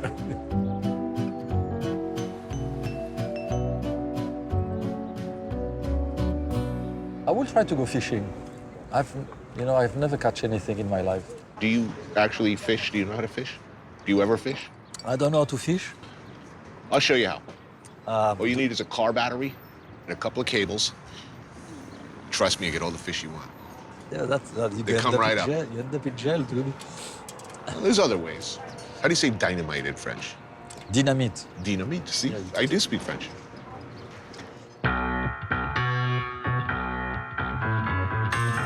You can tell. You know it's coming, right? You can sense it. Oh no, another fishing scene. This is our vessel here on the right. Très bien, merci, et vous-même. Oui, Eric? Bonjour, monsieur. Don't Eric Fromu is one of only a handful of old-style fishermen who work the sea the old-fashioned way. Do you see yourself fishing? No. It's stressful to me. Right, I always think I'm gonna catch like my testicles or my ear with the hook. You know, I have a fear of fish hooks.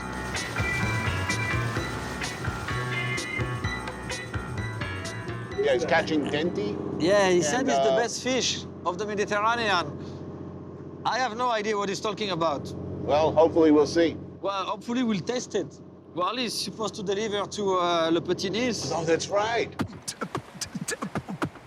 Eric works exclusively for this man, Gérald Passeda, the extremely demanding chef-owner of Le Petit Nice, Marseille's only 3 Michelin star restaurant.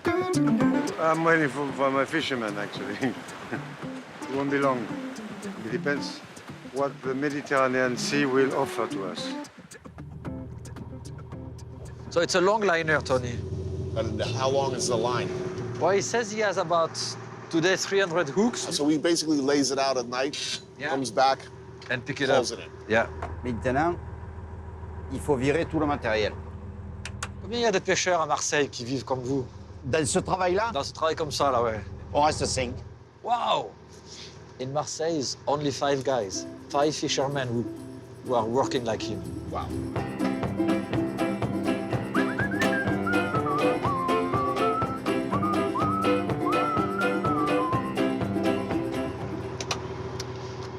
You know, he has 300 hooks.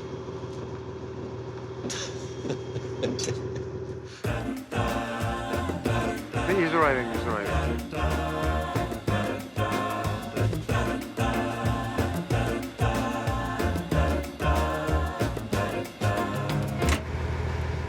This must be the 12th fishing scene. No, I must have done 20 fishing scenes in my life, and I think I had one good day out of all of them. Other than that, it's been one humiliating goat rodeo after another. Ordinarily, our typical fishing scene actually would be rougher than this.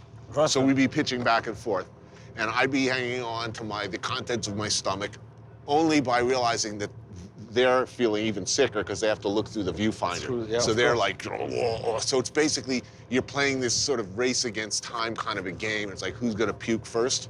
Yeah. It's always the camera dudes, though. Is it? No, generally it's a producer.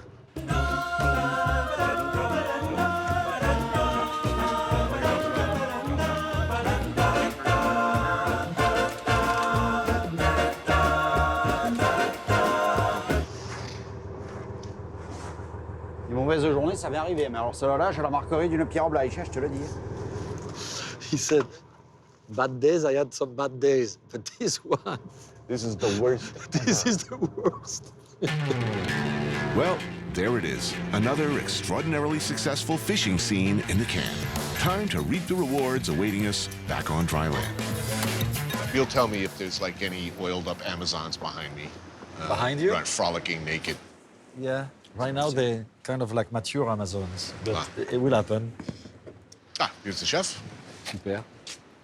Anthony Bourdain. Nice to meet you. Nice to meet you, an honor, sir. Would you mind to have the bouillabaisse? We don't Is it mind. a good we want idea, it. or I think it's a will you very change good- your mind? I don't know. No, it's a very good idea. There's reinvented, deconstructed, and then, usually, there's the thing itself. Passeda's take on bouillabaisse, without a doubt, Marseille's most famous dish, is spread out over 4 courses.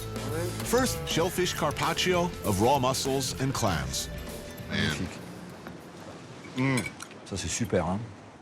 And they're raw, of course, and they slice the mussels raw. That's crazy. Wow. When I decided to make this bouillabaisse, I had the inspiration when I was a child. On those rocks, you know, when I was with my knife opening the mussels, eating the mussels. In my cuisine, there is no cream, no butter. It's not traditional at all. It's just based on the fish. This is my way of thinking my cuisine here for myself. Slipper lobster, weaver, angler, and red gurnard. Lightly seared, then a touch in the oven. The future. Oh, whoa. Oh. This is just incredibly beautiful. It's so delicate and at the same time flavorful and powerful. Oh, this is insanely good. A broth so intense, it requires over 10 kilos of rock crabs and various bony, tasty little fishes to make just 1 kilo of brown, gloriously brown, magical liquid. Dorade and denti, steamed over seaweed water. Saffron potatoes, and then finally comes that magical brown broth. Oh. Wow. Ça, c'est sérieux. Ah, dorade. Saint-Pierre et ça. Simple, tu vois. Passe comme ça par direct, voilà. La soupe est bonne, hein. Tu vois? Oh, man. This is unbelievable, hein. You taste the entire fish you're eating, you know? And just when my brain threatens to short-circuit with pleasure, descending as if from heaven itself. Oh. Cheese. Oh, God, the cheese. Oh, yes. You know what, I gotta tell you, I don't care how many naked breasts are on that beach right now, because that is much more exciting. All right, look at it. It's beautiful. Good cheese too? Yes? Oh, look at that. Oh, man. Oh, I love, j'adore ça. Wow. Cheese like this, that is just incredible. Merci bien. Oh, yes.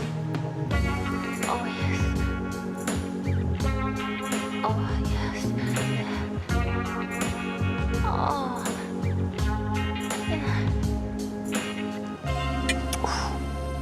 That's exceptional. Life is good.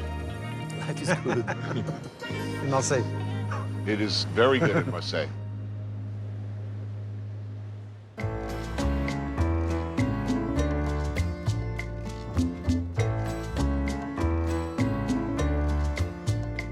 Marseille was once the hub, the rough-and-tumble principal port for France's colonies such as Tunisia, Morocco, and Algeria.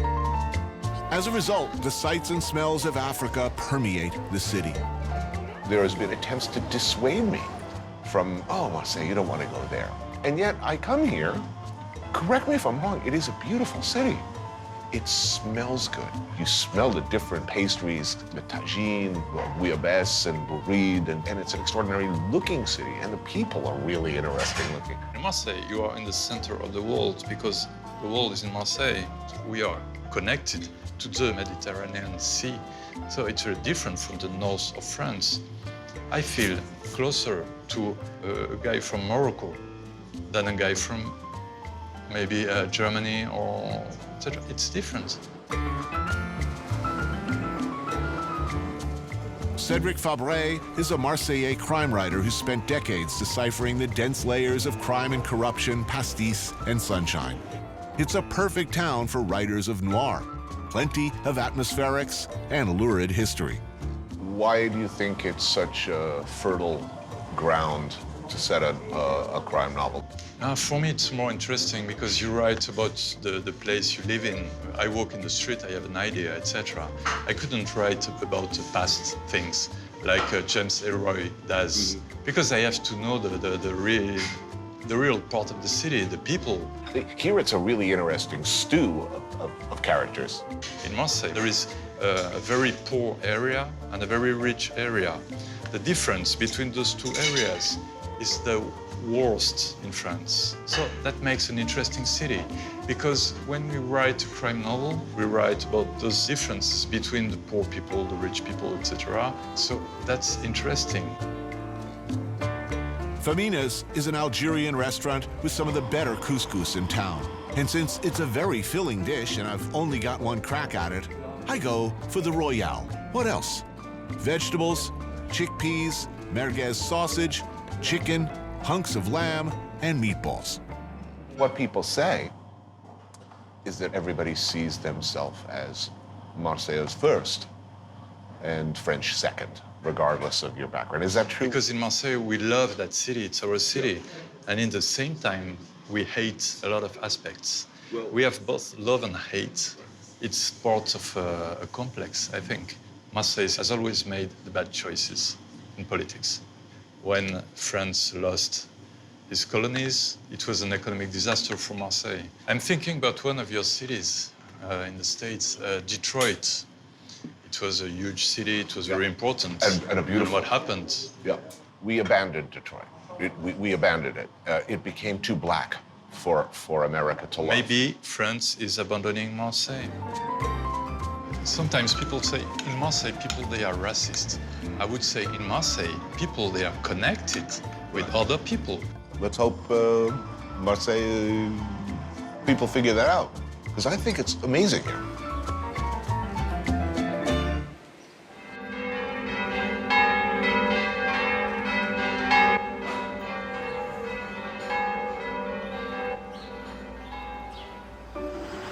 If you ask real Marseillais these days, what's the iconic dish? The one thing you most closely associate with home, the answer might surprise you. Pizza. Marseille, it turns out, is the pizza truck capital of France. So this could be a whole new beginning for you, Eric. Yes. I always said you should have a truck. Yeah, I'll do it with you. Do you have pizza experience? Never did a pizza in my life. Does he know this? No, he doesn't know. I'm gonna tell him. Oh. Okay, let's go.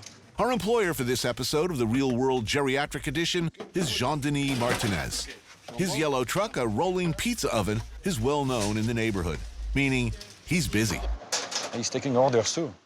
We're not going to be good at this. This is going to be like I Love Lucy. More like a Laurel and Hardy.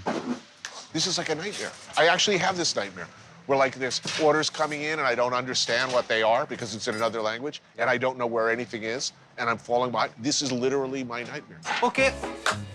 Okay? Ready? Okay, get in there, man. Get. Come on. Okay, Lucy, come on, man. Shut up. Put on this sauce. Put on this sauce. Good, spread it out there. Come on. Don't take my job. Non, faut pas la coller. Faut pas la coller. You don't push. You don't. On la pose, c'est tout. 3 cuillères. 3 spoons. You slappy, man. You're going nowhere, man. What the f is that? What? I'm getting there. It has to be even, the sauce. Champignon. Jambon, fromage. Okay, ham, mushroom, and cheese. Let's go. Come on, man. The customers are backing up here. They want the pizza. My pizza looks good, okay? Bonsoir, tout le monde. Take that. Give it to the lady. No. A little bit like that, and give it to the lady. A little bit like that. Like that. Okay. Good.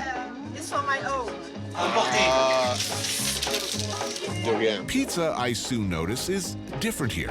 Toppings are somewhat on the high end. Crème fraîche, reblochon cheese, figatelli, lardon, figs, chèvre.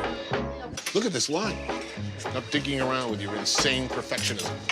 Tony, you want pizza, the guy? Yes. Can you translate this for me? I think this man is speaking in profanities to me. How long have you been working on this pizza? Michelangelo worked on the Sistine Chapel for less time. It's a line of people waiting, Tony. Mood's turning ugly out there. Tony, the lady wants a pizza. He's new. I can't do anything with him.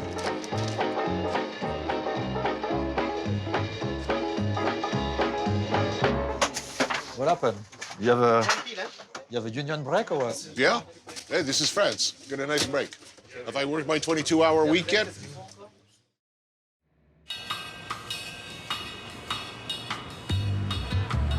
Another beautiful day in paradise, and we're heading out into the countryside.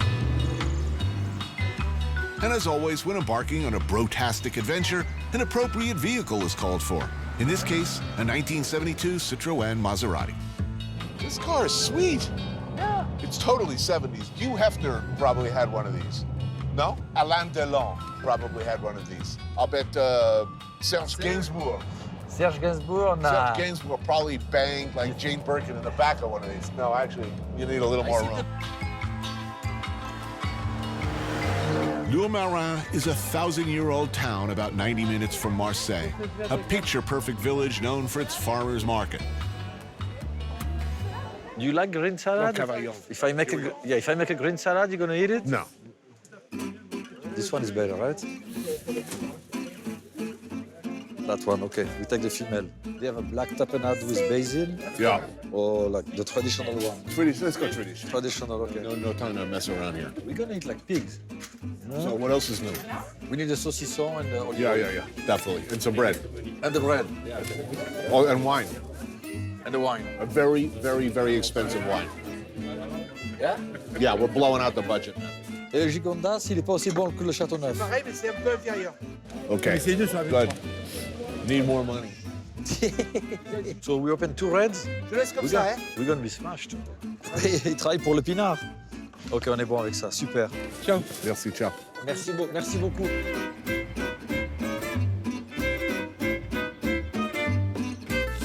We'll be needing that. Okay, that's our cheese selection. Here's our pomme de terre, which I will be artfully plating. Bacon like a meatloaf all of a sudden. You go from freezing to high heat to, I'm telling you, it's Provence. It's like... it's rough, huh? It's rough. Hey, this is not bad, huh? By the time we're halfway through this bottle, you'll think this is as good as the finest Bordeaux. And by the way, we're not suggesting, advising, recommending, or in any way condoning the driving of a motor vehicle, especially a high-powered Italian-French hybrid, while drunk, because that would be wrong. No, we're gonna take a nap before. Right, until our blood alcohol level is in alignment with all local regulations and laws. I'm gonna put salt on the tomatoes. Like that. Oh, that's gonna be good like that. You know Martha Stewart pretty well. You've been on her show a lot. Yeah. Give me an honest answer. Yeah. In a street fight, could Martha Stewart choke me out? I think if she goes to the dark side, yeah. I think so, too. This is not like my show at all, actually. I'm gonna get shit for this, I'm telling you. You're not keeping it real anymore, man. I mean, look, you know, it looks like a wine label. As a Buddhist, does this worry you? I'm sorry? As a Buddhist, does this worry you, considering how well this life has turned out for you? No, it's good karma from my previous life. I have to... But how long could that karma last? Until it's dead, it ends. When do you think that might be? Anytime soon, you never know. Karma switch like that, boom, done. What would you not want to come back as? What would a worst-case scenario be, if like next life? How many chances do you have to be born as what you are, what I am, in that entire universe? Isn't that worrying to you? The next life cannot possibly be better than this. It's probably gonna suck. I mean, best case scenario, you know, in our next life, maybe if you get to sit in a sub shop in Asbury Park, New Jersey, that will be the greatest day of your life. That would be the best case scenario. But the most challenging... You end up, you know, a mime. A diseased itinerant mime wandering the streets scrounging for money. Or worse. You're a desperate case. I don't know what I'm to just do saying, with how you. much better could it be than this? Enjoy every minute of this now, Eric. And pray that this is it. That at the end of the day, they roll you into a hole in the ground and you're diet for worms. Because if you're right, and there is a next life, we are fucked, my friend. Well, the ultimate idea is to be enlightened, to come back and help as many people as you can. So all phenomena of life and what you perceive as reality is ultimately one. Let's leave it at that. Serenity now. Cheers. Cheers. With our bellies full, we're now prepared for the challenge to come. This is Robert and Danielle of the village's Pétanque team. The hilltop village of Roussillon is where our epic battle is to take place. 4 men enter Thunderdome. Only 2 shall leave. Now look at these guys. We're totally getting hustled. Yeah, we're in trouble. Now they're not joking anymore. No. USA. Oh, we have 1 point. All right, so our humiliation is not total. That's all we really were looking for. It's only what we care. Okay, The success. rest we don't care. Okay, which one is me? I don't know. Keep oh, jeez. Oh, he's nestled. Oh. Jinx it. You know you do hamsa. That's the jinx. Hamsa. Do hamsa. See? Told you. You're wishing evil on others. You're totally coming back as a sea cucumber. Yeah. We're right to the floor with these yokels. It's like Deliverance in reverse. Oh, no. We have not... What is it, 10-10 now? 10-10. This is the winning point. I know, you're so into this. I can't believe it. You're so competitive. My jacket. Oh, yeah, blame your jacket. There you go. Oh! USA. Whoa! I've never seen him so happy. All right, it's Miller time. Monsieur. Santé. Santé. Merci. I've never seen this side of you, man. I don't know what to think. I cannot believe it. I'm like, wow.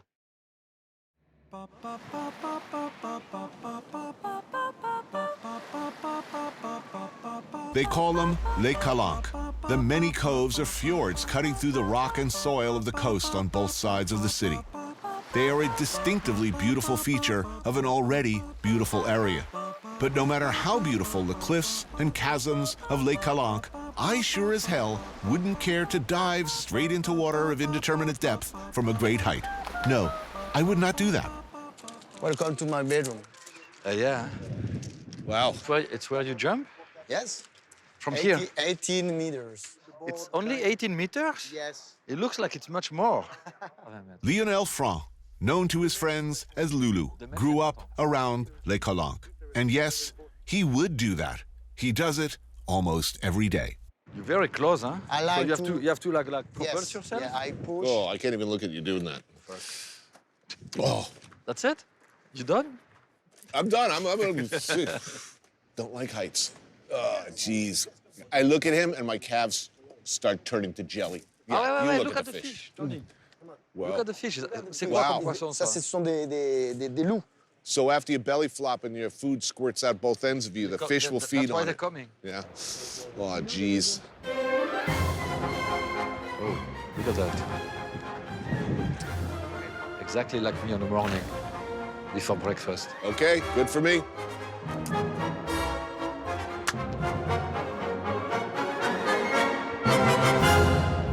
Votre toast, je peux vous le rendre, Seigneur, car avec des soldats, il est torero, devez entendre, pour plaisir, ils sont les combats.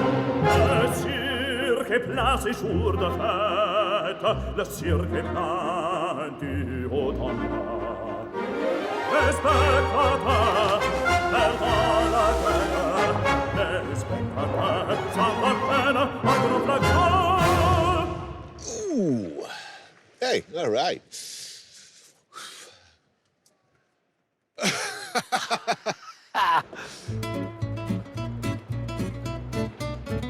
Come on, man, you can do that. I don't know. Impressive. Yeah, it's very impressive. Does he get paid for that? I don't know. Look, as long as he's not a mime, I'm okay with it. It's definitely not a mime. Even the smell of mime makeup, I start to tremble with fear. So it's a phobia. It's a serious phobia. Yeah. Don't like it. Mimes, clowns, nurses' shoes. Those white nurses' shoes? Oh, the clogs? No, they're super comfortable, and they're white. Yeah. But not like super white, because they've been, walking through various bodily fluids, and there's a little speck of blood or urine on it, but that's true terror. Wow. Félicitations, bravo. Hein. Mais tu vois, il faut pas paniquer dans ces cas-là. No panic. Yeah. Tu plane like this, s'il y a du vent ou pas, you keep like this. Si tu bouges, c'est la catastrophe.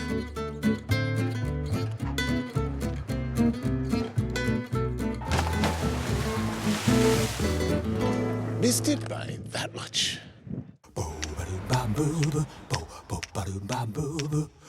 Too many men on this show. It's a freaking bro fest. Like most places, the overwhelming majority of chefs in Marseille are men. However, each month, Georgiana Vieux hosts a dinner for her female colleagues. Chefs, all. Everybody here a chef in the business? Yeah. How many more are there like you? The other women chefs? Maybe 3 or 4 in Marseille. France kind of matches country, and if you want to find your place in a brigade, it's very difficult when you are a girl, really. But actually, like in Mediterranean, the example for cooking, the basic, is called la cuisinière provençale. Yes. Because if you want to have good food, you don't go to a restaurant in Marseille that much. You know that your grandmother or your mother will cook much better. Georgiana is from Benin, via Nigeria and London, but beyond all else, she's Marseillaise. Beef tartare with botarga, dried mullet eggs, apple, and celeriac. Counterintuitive, one would think, but truly amazing and delicious. I'm coming from Paris, and I was used to cook with butter and cream and whatever. And today, I can't imagine my cuisine without olive oil, without vegetables, without seafood, without spices. And on the top, you're going to put some poutard. It will be the salt of the tartare. It's a good idea, and it's better than putting anchovies. If you want, you can do it at Le Bernardin, and you call it Georgiana's tartare. I'm gonna do it, I'll send you the picture. Sure. For me, hein? Seriously, I'm gonna do it. Ah, cool. Trop bien. And my single favorite Marseillais classic, pied et paquet, a dish which encapsulates everything I love and believe in about food. First, the hair on the sheep's foot is burned off. The meat is then tenderized and cut into pieces. Sheep's tripe is cleaned and cut into squares. Each piece is stuffed with onions, parsley, garlic, and salt pork before being rolled and wrapped into small pouches. These are stewed for several hours in a sauce of white wine, tomatoes, bacon, onion, and carrots, along with the sheep's foot. I love this dish. I love this dish too. This is everything I believe in food. This is just absolutely the top. It's a dish with soul. To make it good, you have to put your soul into it. Yes. And if you don't have it, you don't have real pied et paquet. I like it here. He's already thinking about retiring here. In Marseille? Yeah. He said I could retire here. I said I could retire here, yeah. Yeah, why not? No, I'm happy to hear that. Get me like... To hear that. It's not an easy city. It is not a museum, Disneyland, you know. Everything is kind of dirty and complicated. But when you are in Marseille and just you have the fantastic light and the sea and you can have the best fishes, yes, you are home. I mean, it's just like being home.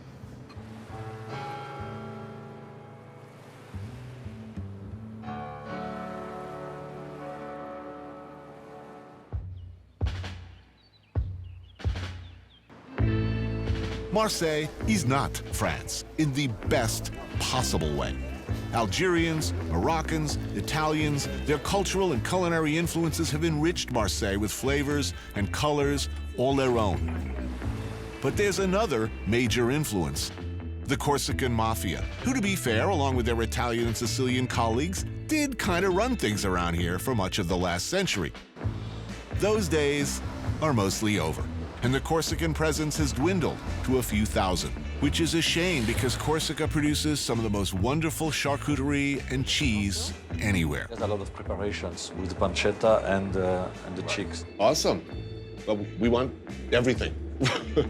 Umio Pace, a cured meat and cheese shop run by Marie Paul and family, still going after 70 years. Famously or notoriously, or however you want to put it, this was a Corsican town. I mean, when I would go to Arcachon as a kid, yeah, my aunt, probably a typical, you know, sort of xenophobic French woman of her generation, said all, you know, oh, the Corsicans, you know, they're all gangsters or policemen. Ah, très bien, merci. Oh, today just got better. Lovely. That's no joke. Very flavorful. Oof, this one is unbelievable. The flavor of that is unbelievable. Yeah, they're not dicking around. It lingers too. I love this. This makes me happy. Want some? Yeah, have a piece, yeah. Who wants some? Hey, this is the copa. This one is special. Ah, c'est pour toi. All right, let's move on. Some cheese. Ah, look at that. That's beautiful. Those ones are milder and young. Those ones are strong. Ooh, wow. That is some... It looks very inoffensive, but it's like, ooh. That is some deep funk. That is some... Wow. See, when I eat cheese like this, and I drink wine like this, I start thinking about my Don Cheech fantasies. Maybe you saw Godfather 2? Yeah, of course. I just think I could just spend the rest of my life sitting in a hill in Corsica, eating goat cheese and drinking wine and having my enemies killed by remote control. I would love to live that lifestyle, except for killing enemies. As you know, I'm not killing anyone, but... I've never seen you wish ill on anyone. As long as I've known you, you've never even said, that rat bastard, I hope something really bad happens. I hope he gets stomach cancer. Or you've never even said, I hope he loses his girlfriend. You've never wished ill on anyone. So let me ask, in your darkest heart of hearts, do you ever stray? Do you ever find yourself thinking, oh, I really hope they just, I don't know, I hope they get herpes. I wish ill on people every day. Sorry, Tony. You know, I mean, cheers to hell.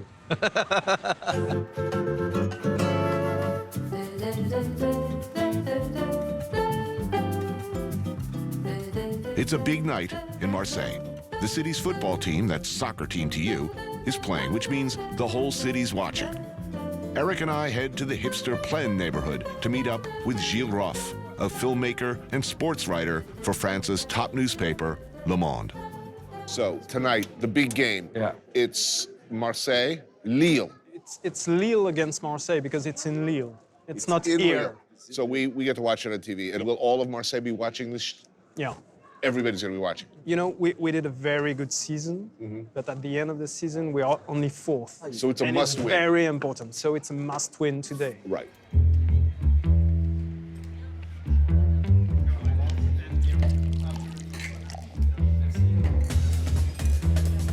So the dream of every Marseillais, the perfect season would be to see Marseille crush Paris and then move on and go all the way. They don't want to be second to Paris, you know? Right. They want to be second to none. And in football, it's one of the only issues where they can be first.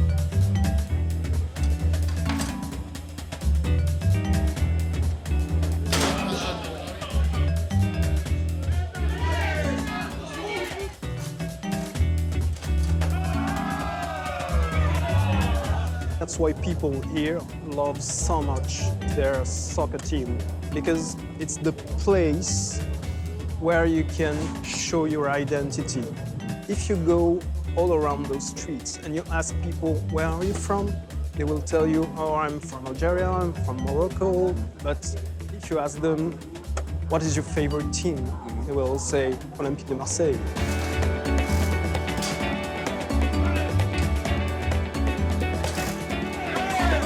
Because they are a part of the city.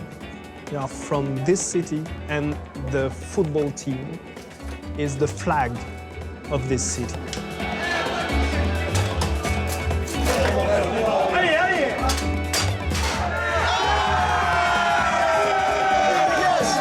On a gagné. Santé.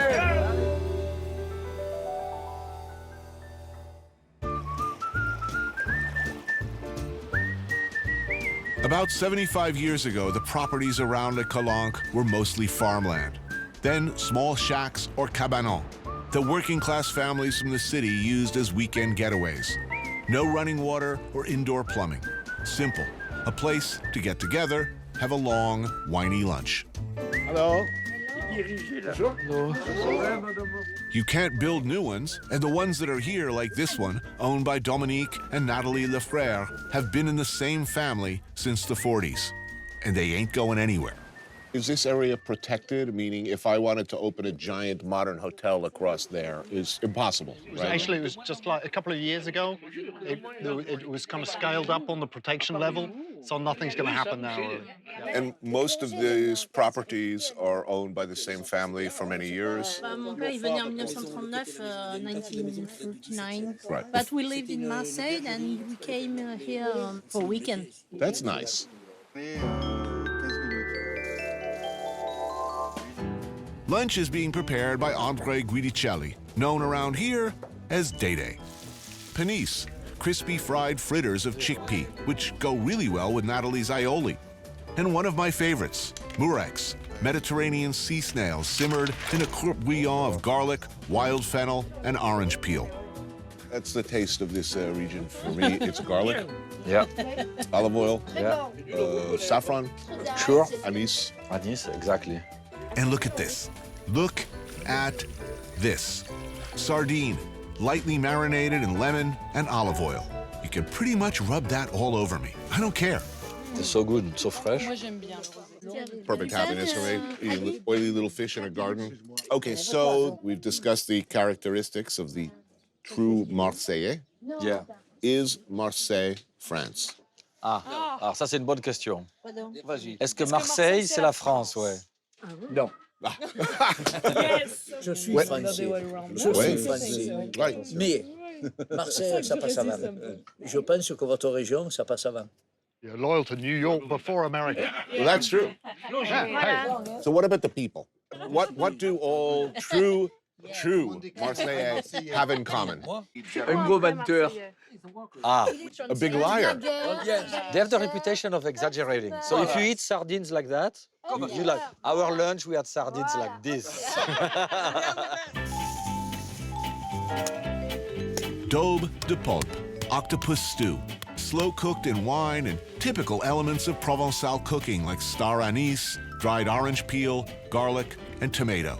Spoon over pasta and enjoy. Oh, yes. I can smell that octo stock. It's fantastic. Je propose un banc pour Dédé. Non, bravo. Bravo. So when are you retiring? At what age? As soon as possible. Seriously? Right? You want to come back? Yeah, I don't want to leave. I mean, when you see that lifestyle, I mean, people come from all over Europe by highways, they spend hours in their car to be here. I mean, my grandparents and my uncles used to have that lifestyle, like exactly like that. Right. And I forgot about it. Now I'm remembering. Telling you, our chain of cynical surf and turf restaurants, we can cash out in 2 years.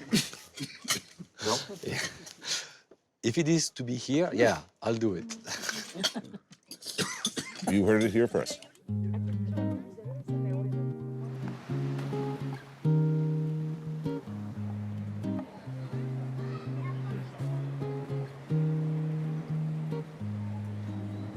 Adieu, belle ville.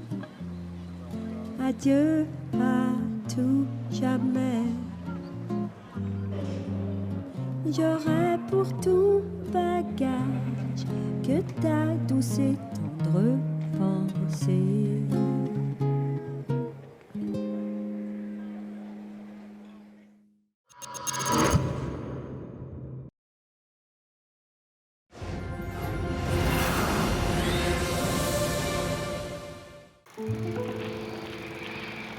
I didn't even think about death. But shooting actually those Russian tanks, going through there, they can shoot me. Anybody who had a camera was shot immediately by a Russian soldier. At that time, I didn't think about that. But I felt that I had to photograph it. You were alive and holding a camera at a very important time in history. You had to think, I'm doing something important. It's very easy to make beautiful pictures, but pictures which mean something with what's in it. But that's a totally different story. I took a walk through this beautiful world, felt the cool rain on my shoulder, found something good in this beautiful world. I felt the rain getting colder. Sha la la la la, sha la la la la la, sha la la la la, sha la la la la la.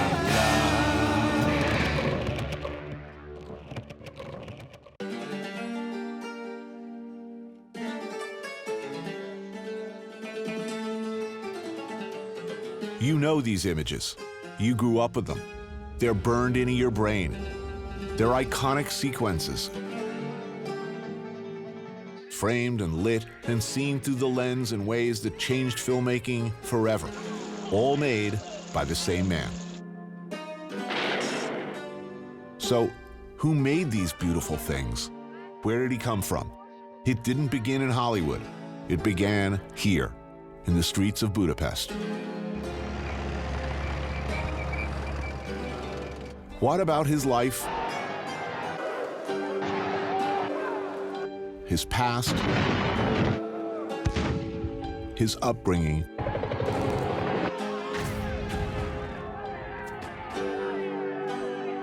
led him again and again to look through a piece of glass and make images like these.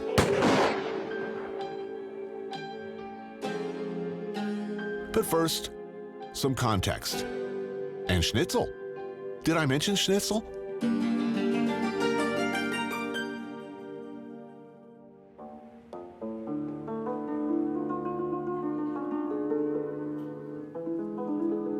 It's beautiful here. They said that, of course, that Budapest is beautiful.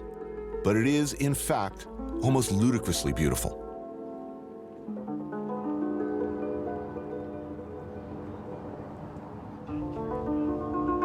A riot of gorgeous architectural styles, palaces, grand public spaces, former mansions of various princelings, the remains of a long-gone empire, still here. Still here. If there was such a thing as building porn, it would be this.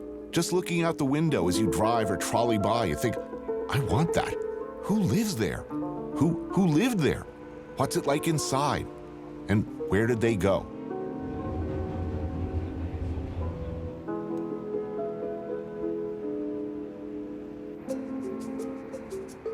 From high up Gellert Hill, you get a sense of the layout of the city.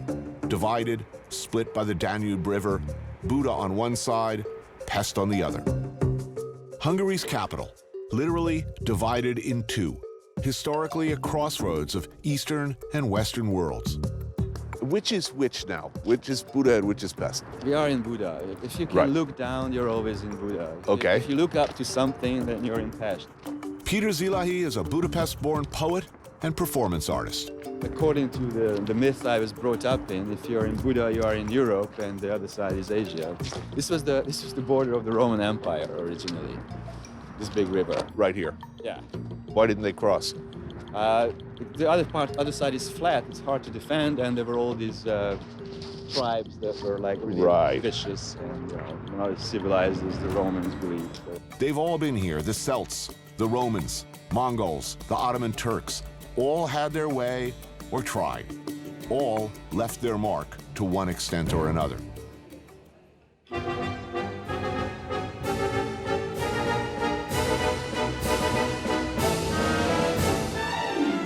Then, mid-19th century, the curious, seemingly improbable Austro-Hungarian Empire. And this is when the city came into its own, fueled by untold wealth, accumulated power, and ambition. Architecturally, intellectually, a great city, one of the world's greatest. And that was the time when Budapest was a really progressive metropolis, like the first subway in the continent of Europe was in Budapest. Parliament had like a very sophisticated air conditioning system. So people wanted to come here, wanted to live here, wanted to start a career, wanted to build places like this because it was a good investment.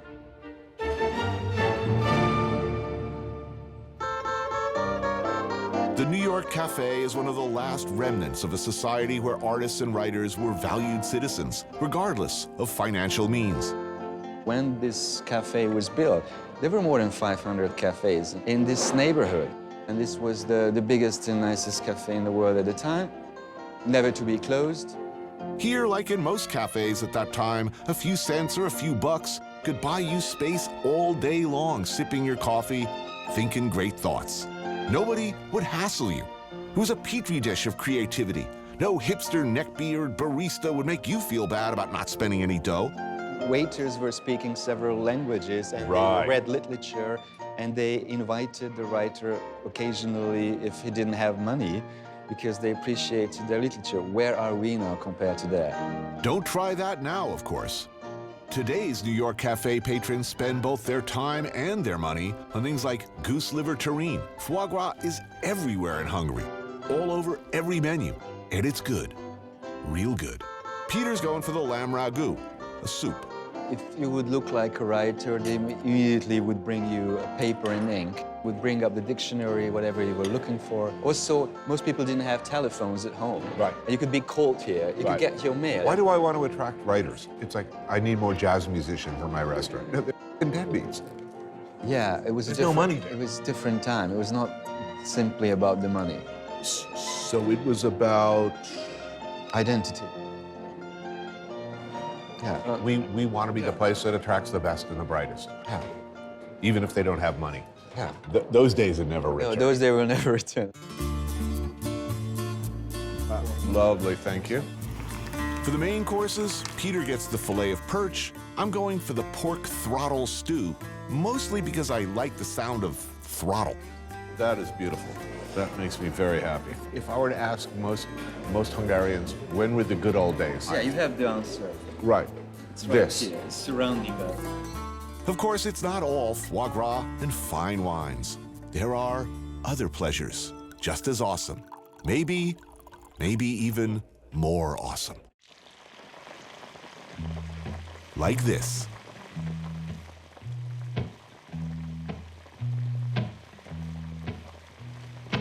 Plesharda, a smoky, chilly, working-class joint run by István Babel for the last 25 years. And for obvious reasons, beloved by locals. It's been a long time coming, my friend. And here's why. Look at this. A golden brown pancake heaped with chicken livers, covered, nay, drowned with a rich, deeply satisfying sauce of bone marrow. I gotta tell you, this is great. Now, some of you have noticed and complained that I don't really describe food anymore on the shelf. That's a deliberate strategy on my part, actually. It's really a lot like writing porn. After you've used the same adjectives over and over, like, the penthouse letters. Look at it. It's chicken livers, it's bone marrow, it's paprika, it's a delicious pancake. Is it gonna make your life better at all if I describe exactly how while smacking my lips annoyingly? No. It's good. Venison stew, delicious. And then this. This. Good. Holy. Really? Good Lord, Jeebus. This I need a photo of. Put a human hand next to it. That's just truly terrifying. Who eats that? Behold the massiveness, the surfboard-sized, fried to order in a pan to only the highest standards, schnitzel of justice. Ride that baby all the way home. Yeah. Oh, that's good. Deeply textured pork flavor with hints of 3-day-old fryer grease. If a big wave came, I could surf this thing back to my hotel. I kid you not. This is a testament to a great culture. Also gout, but who's counting? Actually, I might be able to get through this thing. Do I get a t-shirt if I finish this? Or my picture on the wall?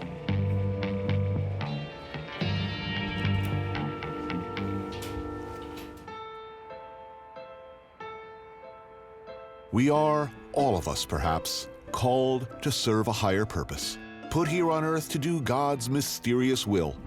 Daniel Mate is here for this, to spread the gospel of meat, Hungarian meat-related wisdom in all its delicious, delicious variety.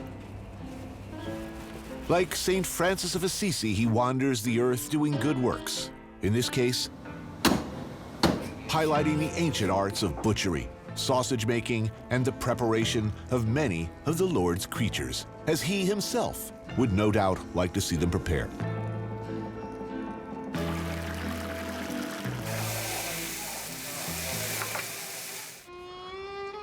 What have you heard about the Budapest butchers?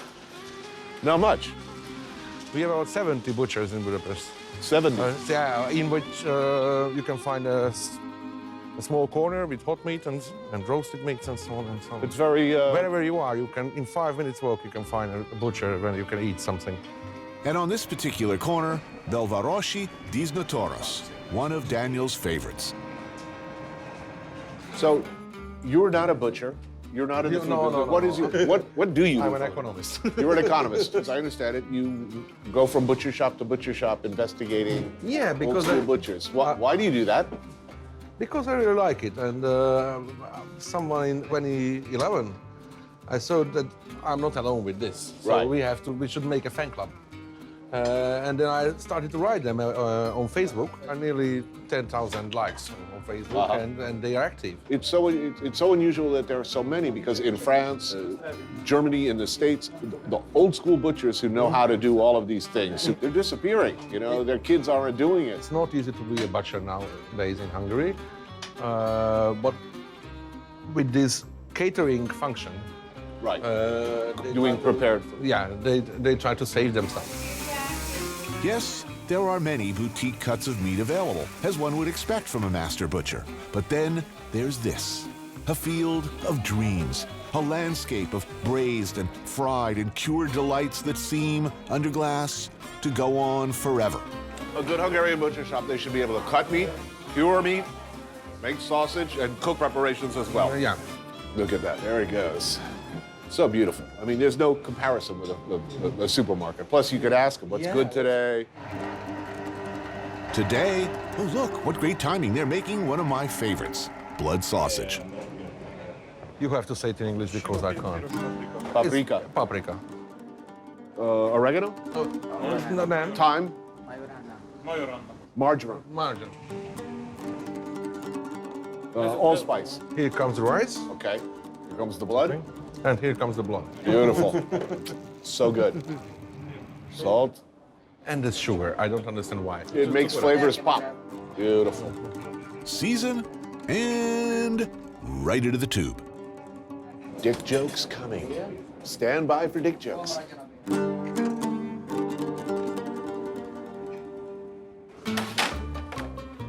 All right, so what do we have here? Ooh, that looks good. Some nice pickles. Braised red cabbage. Over there, from the mighty shanks of some mythical creature, perhaps, a Batalosaurus, or a Deliciosaurus at least, slow braised until the meat is falling off the bone. And let there be blood, delicious, delicious blood, in tube form, served still steaming, nay, heaving, engorged as you will with goodness, to squirt across your plate as you press against it with the side of your fork. So delicious.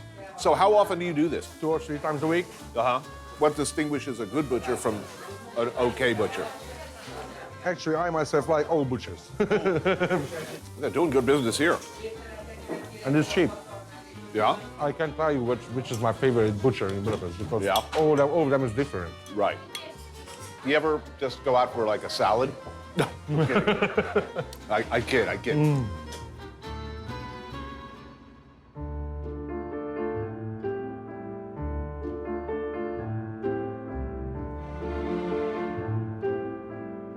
There is another long tradition of artistry here in Budapest. We grew up with their works. Visual artists, photographers, filmmakers. Where did they all go? Well, World War I happened, and with it, the end of the Austro-Hungarian Empire. Budapest and all Europe changed forever. A decades-long wave of emigration began. A stunning number of the world's great photographers fled their native Hungary and took up new lives. Eventually, this man joined them. I'm mentioning still since I remember I was living, basically. I was 5 or 6 years old when I was taking pictures with my father's Kodak camera. The right moment you have to capture, and that's the difficult part. The exact moment which told the story. The Hungarians, there is this thing to excel. My father was not really an artist. He was a soccer player, a very good one. He said, son, whatever you do, you have to be the best in it. First, not second, you have to be first. Because otherwise it's not worth it.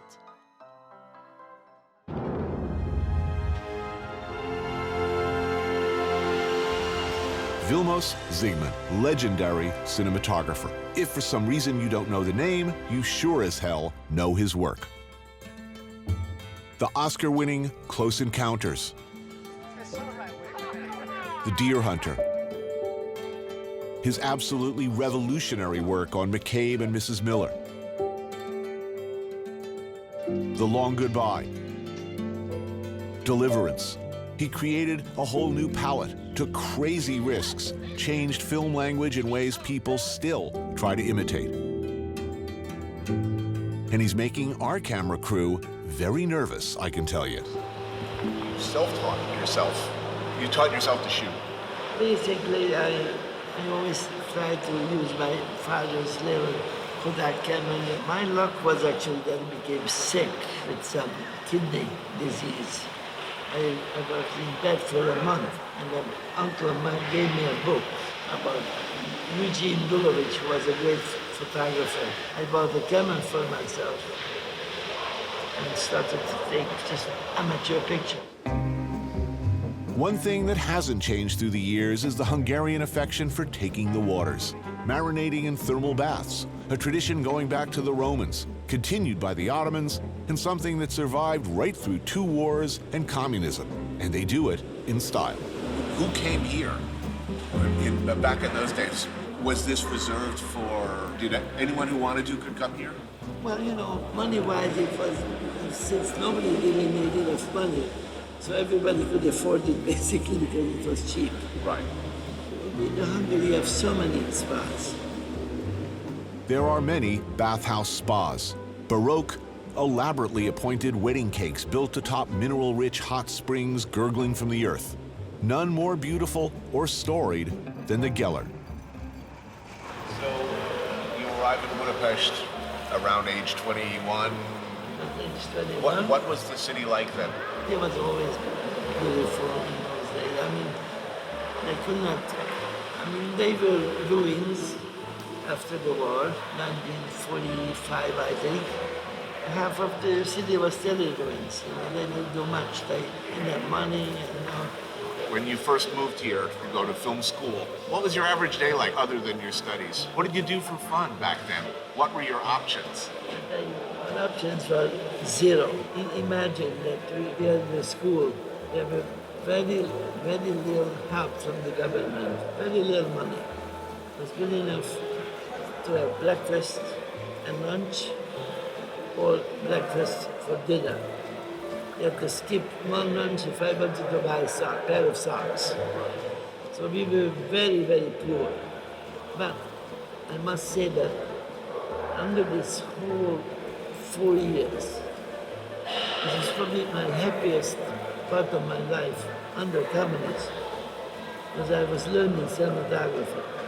So I fell in love immediately. In fact, some of Vilmos's most powerful and world-changing footage occurred around this time, before leaving Hungary, as a film student during the outbreak of revolution. But we'll get to that later.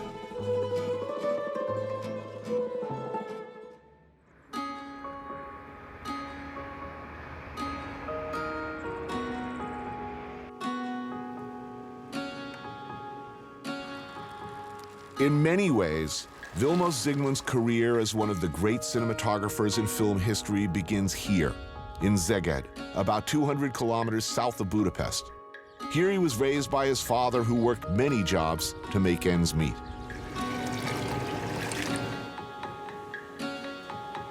Weekends and warmer months all over Hungary, wherever there's a river and fish, places like this are thronged with families. And here, along the Tisza River, is no exception. Here, young Vilmos and his dad would come and eat halászlé, the local specialty, a fish soup. How old were you when you first came to this place? I must have been about 7 years old. You know, my father was really great. In those years, actually, he didn't have much time, but occasionally he wanted to take me away somewhere, you know, on a day away from work. Because he loved this place, actually. He loved especially this charda, this fish soup. Ooh, that's murky and good looking. Yeah. Need some bread for this, for sure. Pike from the river simmered low and slow in a rich fish stock with a healthy amount of onions and the near ubiquitous but always delicious paprika. Ooh, that's good, right? Good. As a kid, I loved that. That fish tastes so good. During the summer, they open the windows, they eat outside, what? And then they go and swim in the river. It was a great place. It used to be a great place for fun.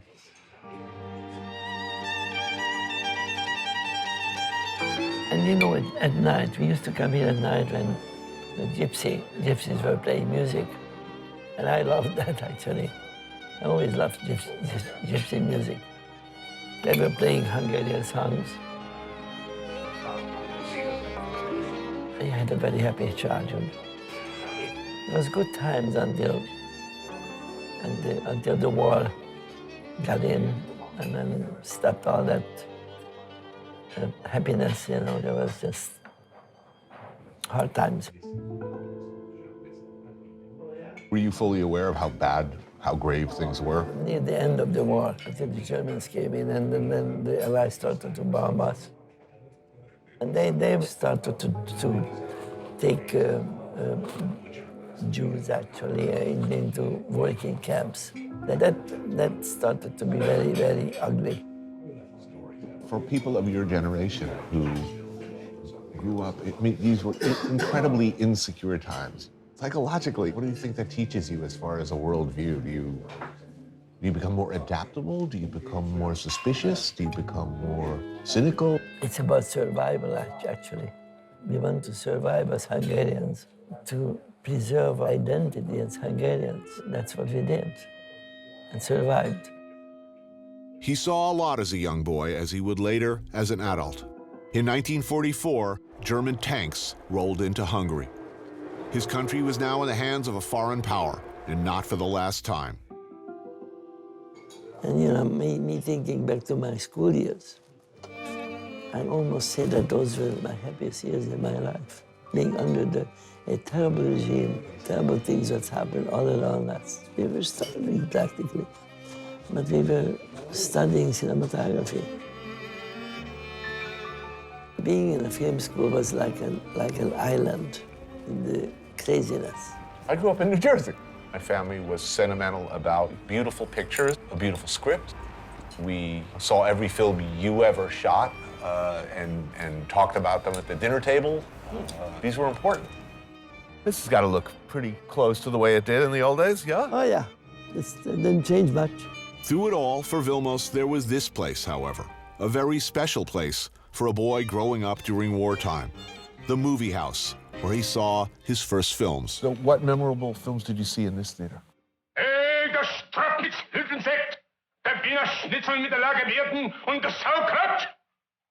My probably best experience that I had in my life, I was in Hungary, see Chaplin's The Dictator. Democracy stunk. Democracy is fragrant. Liberty stunk. Liberty is odious. Free sprechen stunk. Freedom of speech is objectionable. A great experience, you know. Chaplin did such a great job, you know. Some films, of course, resonated more than others. The power of the visual image intensified maybe by what was going on just outside that dark room. Films could be inspiring. They could also be dangerous. It was so magic to me. I mean, they still are. To go to a film, especially a dangerous one that was just where the subject matter and the content was different, and to see that, it just, oh my God, what do I do with my life now after seeing this? This theater, by the way, is now named in his honor.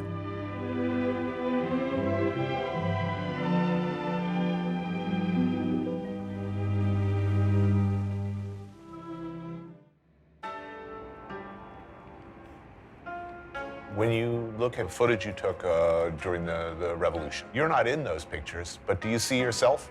I mean, do you remember what it felt like? I remember that I was actually fed to death. Shooting actually those Russian tanks, you know, going through there, you know, that can shoot me. I felt that I had to photograph it.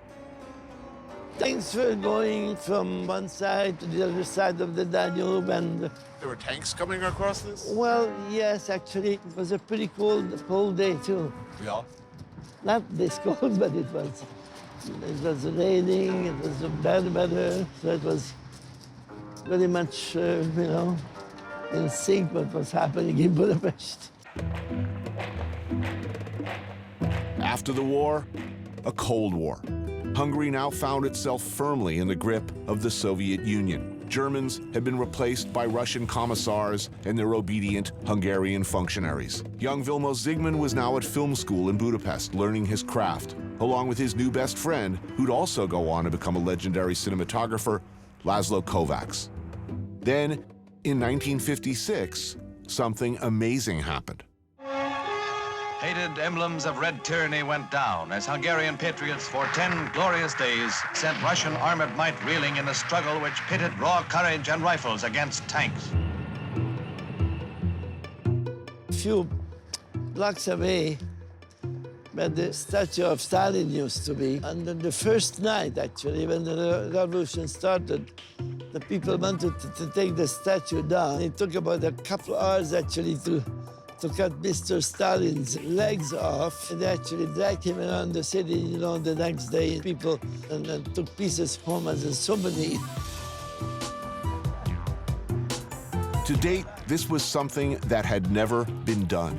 The Hungarians took to the streets. A revolution.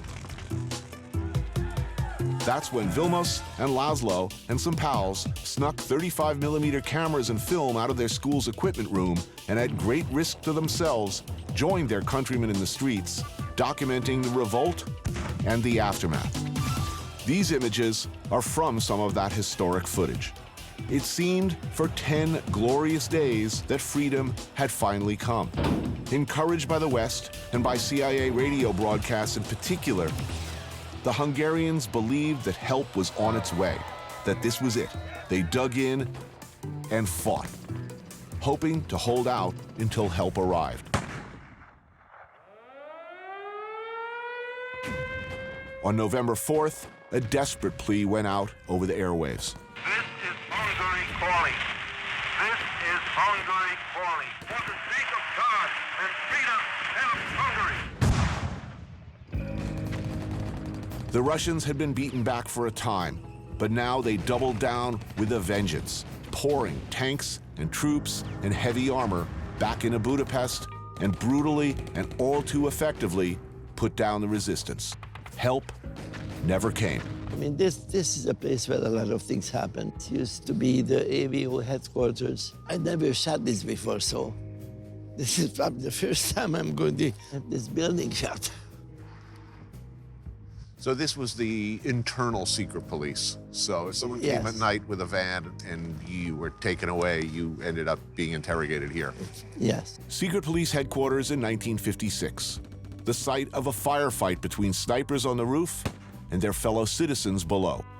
Then the people got into the building, went up there, caught them, brought them down, and killed them, actually.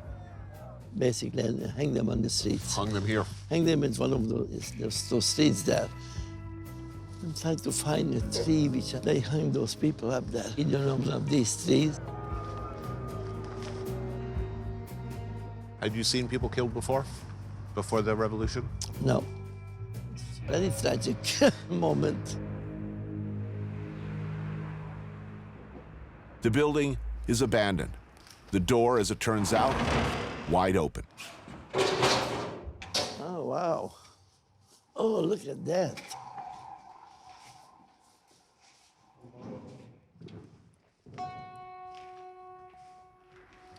It still feels sad. A little haunted, yeah? Well, those were vicious times, you know. People's life was not really important for these people. They were cruel. Picking up people at midnight and taking them somewhere, and some of them went to Siberia. They killed so many people after that time, unfortunately, like photographed us, you know. And they went through the film. Many people were in trouble and many were killed.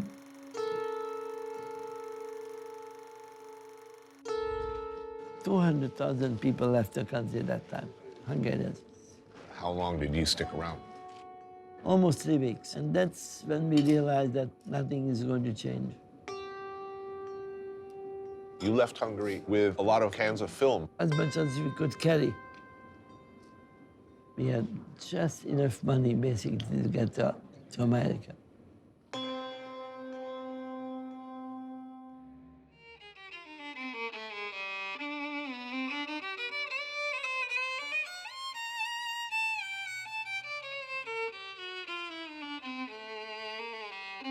The soundtrack to Old Budapest, the ubiquitous gypsy violin, found at one time in every cafe or restaurant.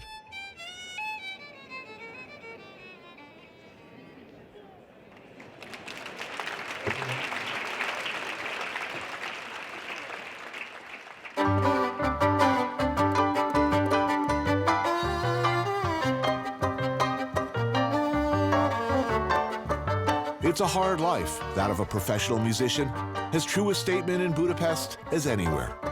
These guys are Budapest Bar, an eclectic troupe of extraordinary musicians united by their dedication to that uniquely Hungarian crossroads of gypsy and classical music.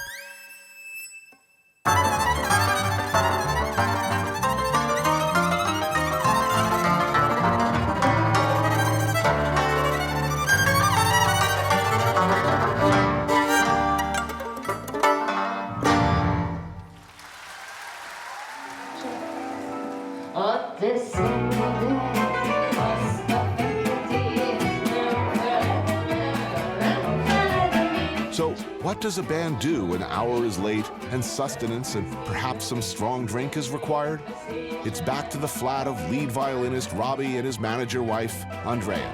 And of course, they must play more music. Do you have to be gypsy to play gypsy music? Yeah, no hesitation. Gyurit kérdeztük meg. He says it's very rare that anybody who is not a gypsy can play gypsy music. Az nem egy olyan... In gypsy music, the whole lifestyle, the whole spirit is in. And kids start learning it when they are 2 or 3. By the time you are 8, you have all these ingredients in your blood.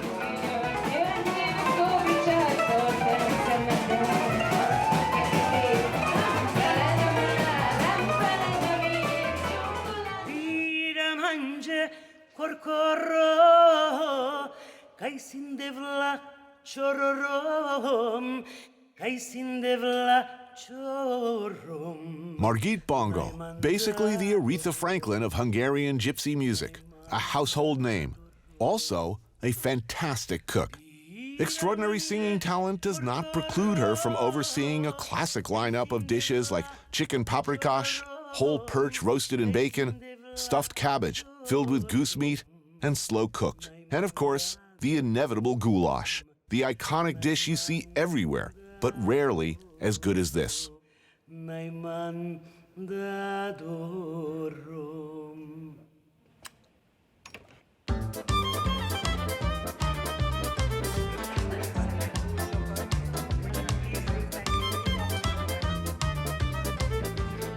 you. Should I put a little sour cream on there? Yes. Beautiful. Thank you. Bon appetit. Thank you. She says it's her own special recipe. Luxurious. If you're a musician and living in Budapest right now, this is a good time to be a musician? Nem. Nagyon rossz. It's not a good time.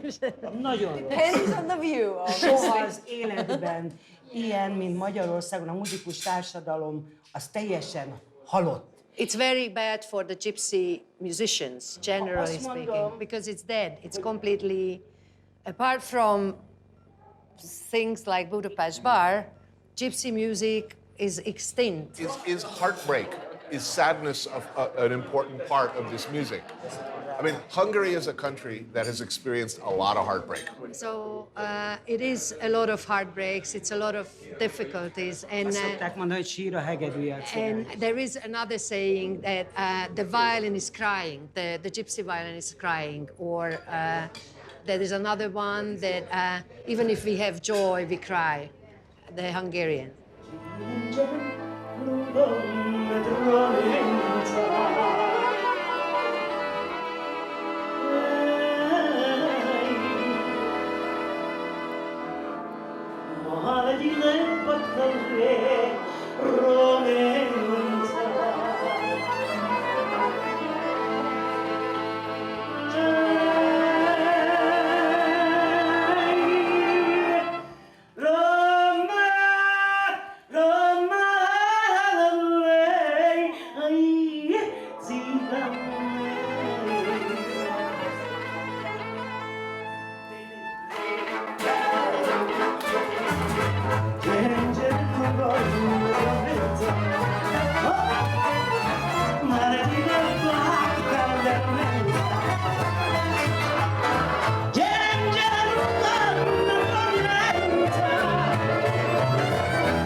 Tonight, Vilmos has invited me to the home of his longtime friend and colleague in the film business, Richie Romwalter.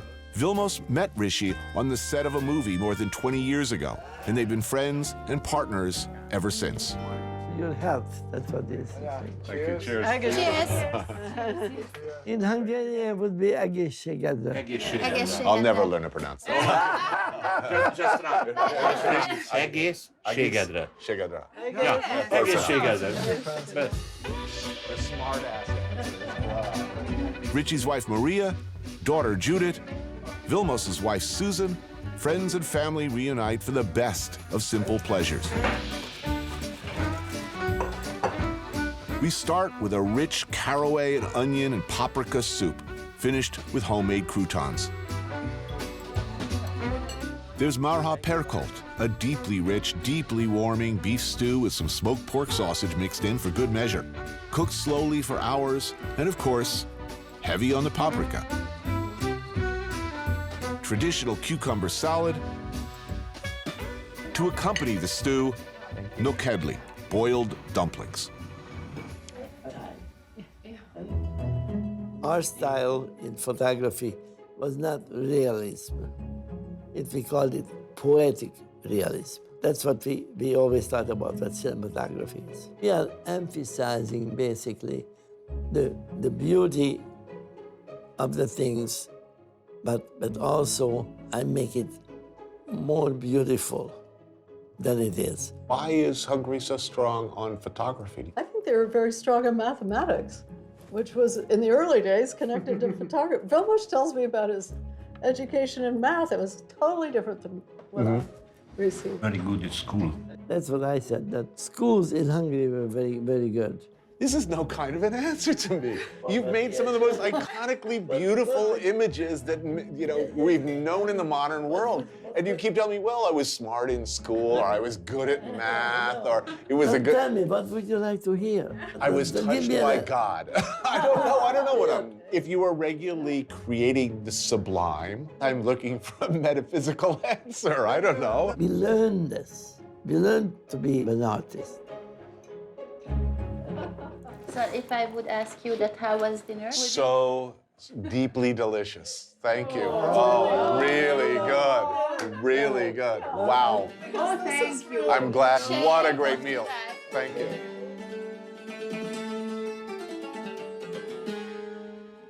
Do we emerge fully formed with a God-given eye for pictures, images that can move people? Or are we the end result of all the things we've seen, all the things we've done, the places we've been, the places, the people we've had to leave behind, all that's happened in your life? Is it those things that bring the light or the darkness to the blank screen?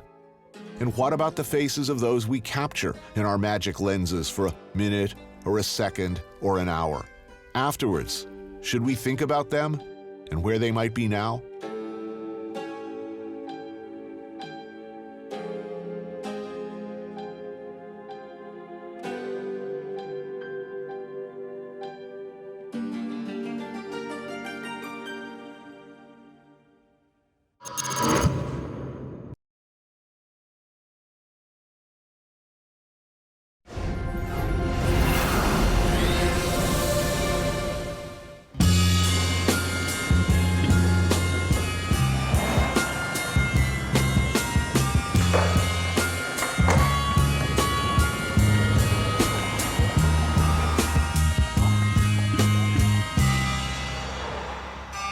25 years later, after the wall fell, Berlin remains complicated and unfinished.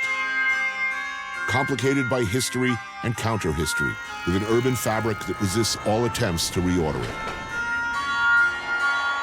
Berlin fascinates, and people continue to be drawn to its darkness and its light.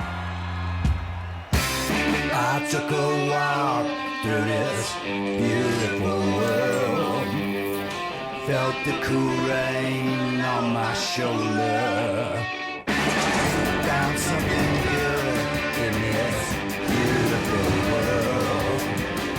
I felt the rain getting colder. Sha la la la la, sha la la la la la, sha la la la la, sha la la la la la.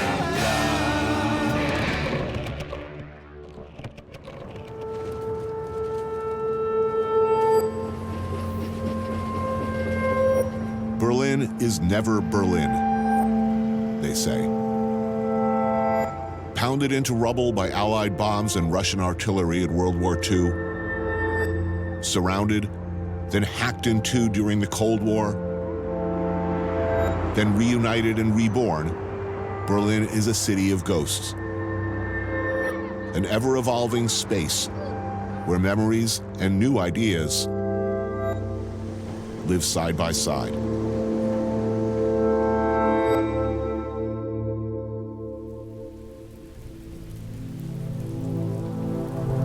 In between and after the wars, Berlin has always been a place where you find what you want, or what you think you need, what you can't get back home. A place where fantasies could come true. It's all here if you know where to look. It's no coincidence, it's a natural progression, really, that Berlin's nightlife is excessive, completely and proudly uninhibited, and never-ending. There are clubs for everybody, and many are friendly towards whatever your personal lifestyle choices might be. Club culture is the pride of Berliners and draws millions of thrill seekers from all over the world. It is notoriously difficult to navigate, however, and finding the right place with the right mix that will actually let you in the door can be a challenge. Who decides who gets in, keeps each place with its own personal, non-judgmental balance, are people like Frank Kunster. For 25 years, he's been the gatekeeper and bouncer at some of Berlin's most infamous club doorways.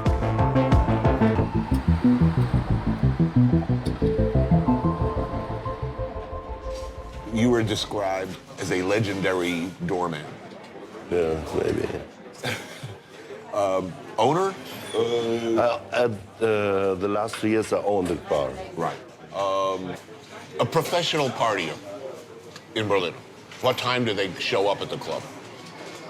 6 in the morning. No way. Oh, yes, of course. So wait a minute, you arrive at 6 a.m. And then the clubs, they go from Saturday evening to Monday morning without any break. So people go there normally Sunday morning, and then they dance Sunday whole day and whole night and go home Monday morning. Right, so you're talking 24 hours. You know, 36 hours, no problem. 36 hours. What are you doing for 36 hours in a club? Dancing, talking, chilling, hugging, fucking, whatever. I don't want to do any of those things for 36 hours personally. I mean. Danke. Achso, ich wollte ein, aber egal. Lass erstmal stehen. Ja, lass erstmal stehen. I have to begin, sorry. Oh, beautiful. As a large man with a physically challenging job, Frank likes meat, as I do. So a long-established butcher shop like Fleischerei Domke is just what the both of us need.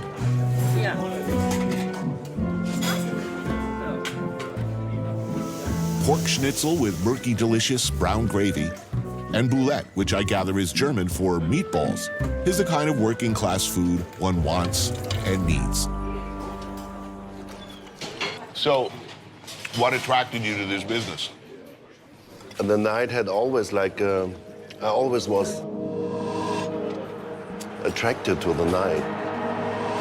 I think people in the night, when they are on alcohol or on drugs, open their mind. It's also because it's dark, they are more free in their mind. And I found that interesting. Berlin is world famous for its club scene. Why here? I think because we're the last liberal city, like real liberal, you know. The people can afford being here. It's cheap to drink, it's cheap to live, it's cheap to eat.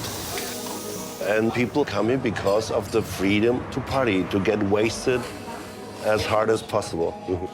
How about the police and the government at this time? You know, you've got thousands of people taking ecstasy and dancing all night till 11 o'clock, 12 o'clock. I think the government knows.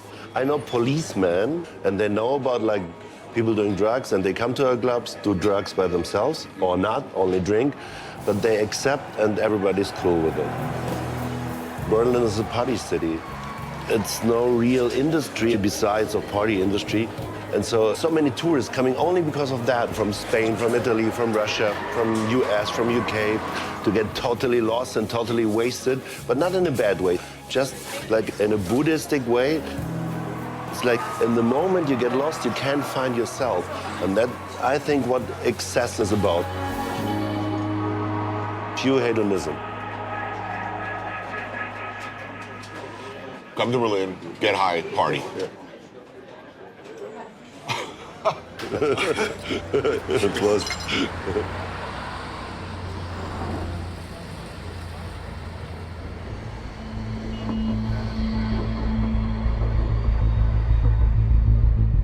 The Wall. An absurd, tragic, almost metaphoric, but all too real expression of humanity's failure and depravity.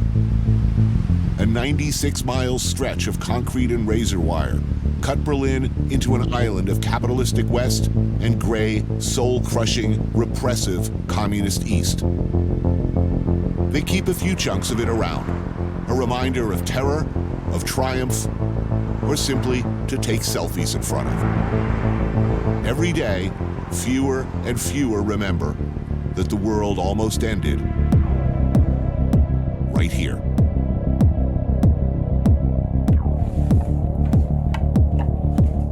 Even as the wall fell, techno music seemed to express something that needed to be expressed. Dance music and ecstasy and mammoth nightclubs exploded across a reunited Berlin. During that time, DJs like Ellen Alien were pioneers of a new sound and a new generation. East and West, a unifying force.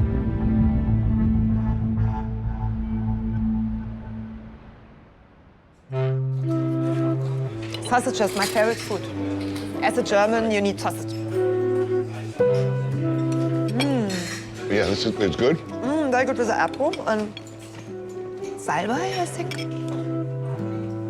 Lunch at Michelberger, a joint on Friedrichshain.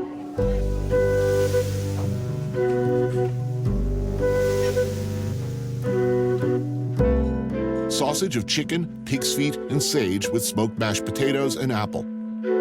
Beef shoulder, braised and served with root vegetables, potatoes, horseradish, and God help me, kale. When did the wall come down? That was, what year? 89. 89, so everything started in 89. Everything started in 89. First, the club scene was based in the west side, where the first techno club opened. Wall came down, and then everything moved to the east because there was space, a lot of industrial places, and music was a meeting point of the east and west, and a meeting point of young people trying to move together. And this happened in the club. When the wall came down, it was our music to come together, so it's very deeply in our blood. Right. That's why it's so strong for me, so being a DJ, because this time was a very strong impact for my soul.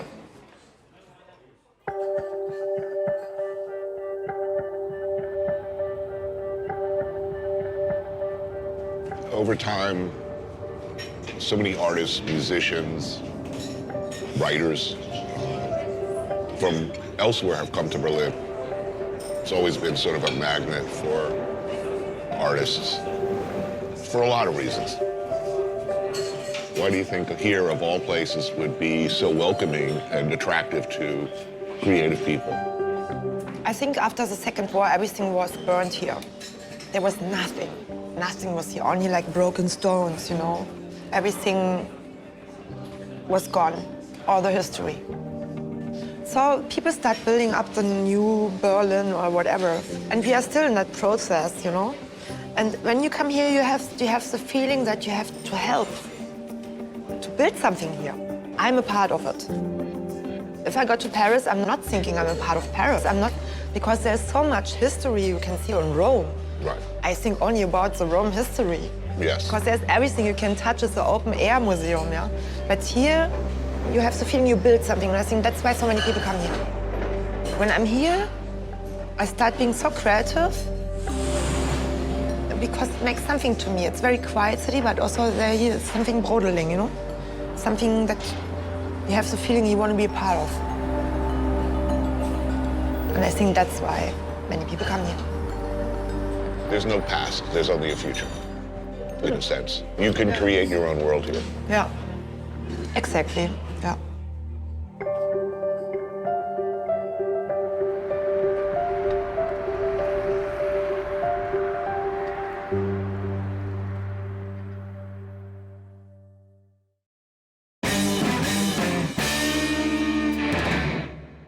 You know, when I was a teenager, the real punk rockers were like with us. And so they were already like, no, punk's dead by the time we got into it, which is like 6 months. Hi everybody, this is Anton, and I'm going to tell you about what I did to make dinner. I used 2 legs of lamb. I need to get a paper towel. I washed them first, and I laid them down on a cutting board, and I stabbed them. And I sliced cloves of garlic into small slivers, and I inserted those into the holes. Then I rubbed the lamb with olive oil and covered it in sea salt and black pepper. And then These are those? I sliced potatoes and parsnips and carrots and a little bit of onions and laid a bed inside a glass Pyrex dish. And I stacked those in the oven, got them very hot for a second, and then I turned it all the way down to about 125, and I let it go.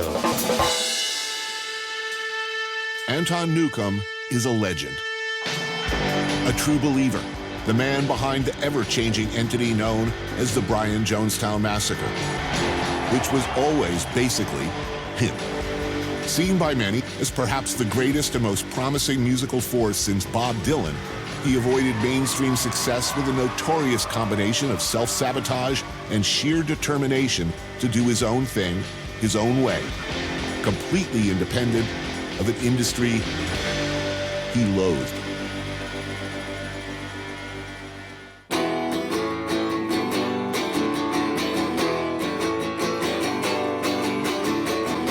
Anton, who comes from Southern California, has made Berlin his home, his refuge.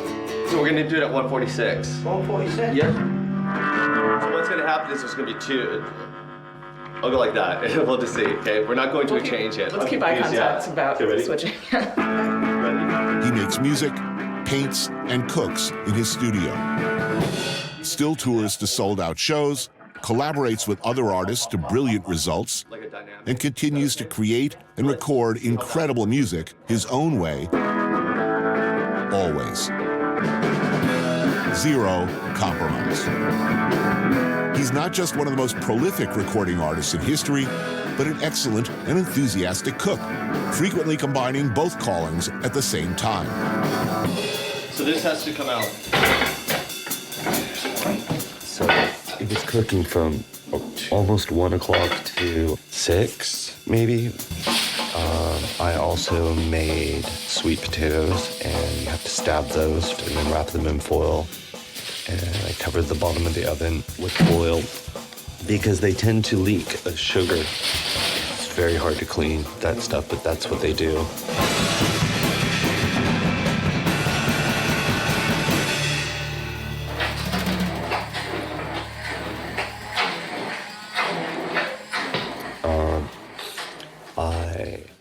mashed potatoes, very simple.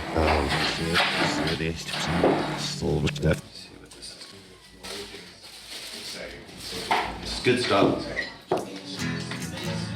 I think that's the basic stuff that we cooked right there. But the lamb turned out good. So there you go. Today, Anton basically prepared a delicious feast for a large group of friends and wrote, composed, and recorded some new songs. It is entirely likely that he released the record in the following days. For a guy with a reputation for being, well, let's say, difficult, by the way, he was, with us, always lovely. Kind, indulgent, the host with the most, and he made a really good dinner. An incredible soup, a mind-boggling array of side dishes, serious cooking chops.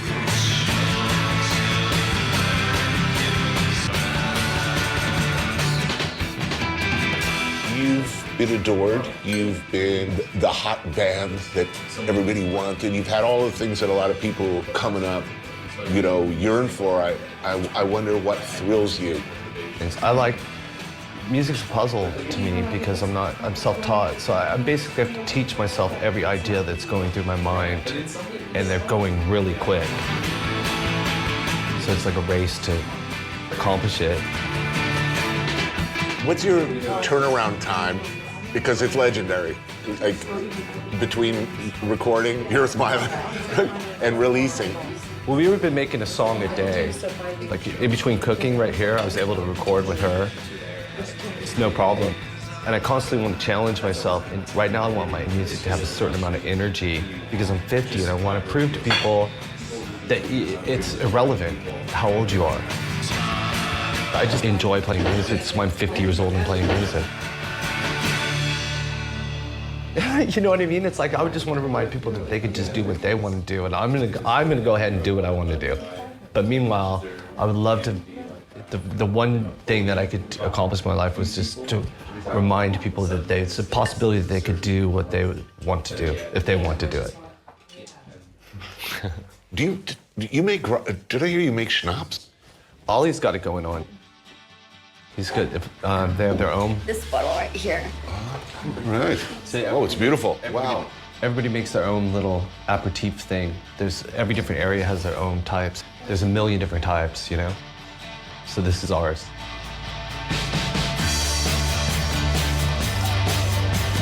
Thank you. Wolf, are you gonna do one? Don't put a hair on your chest, son. Look everybody in the eye, and you gotta go, look, you gotta go, skull. It says skull. Okay, yeah, you got it. You gotta say Prost, okay? Something with no vowels. Get ready. Ready? Here we go. Ready? Here we go. Prost, say it. Prost.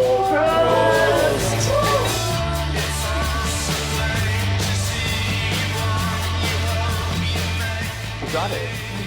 I should point out here that the young man is drinking grape juice. Right on. Wow. He pulled it off almost.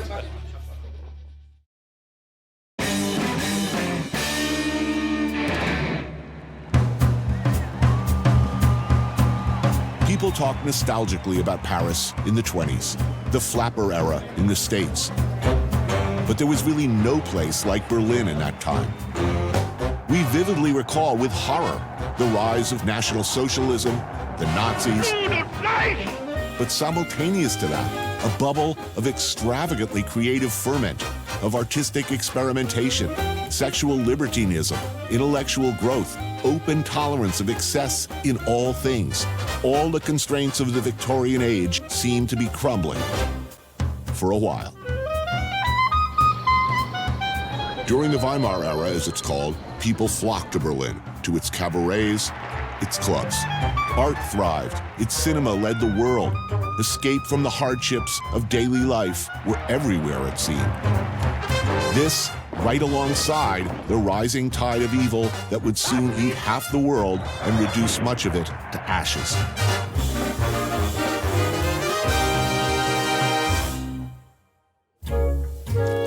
Do you see any parallels between Germany in the 20s and where we are today? Yes, like when you read Isherwood or other people from other countries coming to Germany, they say, oh, everything is so cheap and affordable and you can get anything, anything you want. I think here it's just go for it. And people still come here just to disappear into the nightlife and live their fantasies. And again, it was exactly like that in the 20s. It's the same, but just different. Brendan Nash is a historian who gives walking tours highlighting the Weimar era's more famous expats. Elsa Edelstahl is a promoter of 20s-themed events throughout the city. La Pustra has been called Cabaret's darkest muse.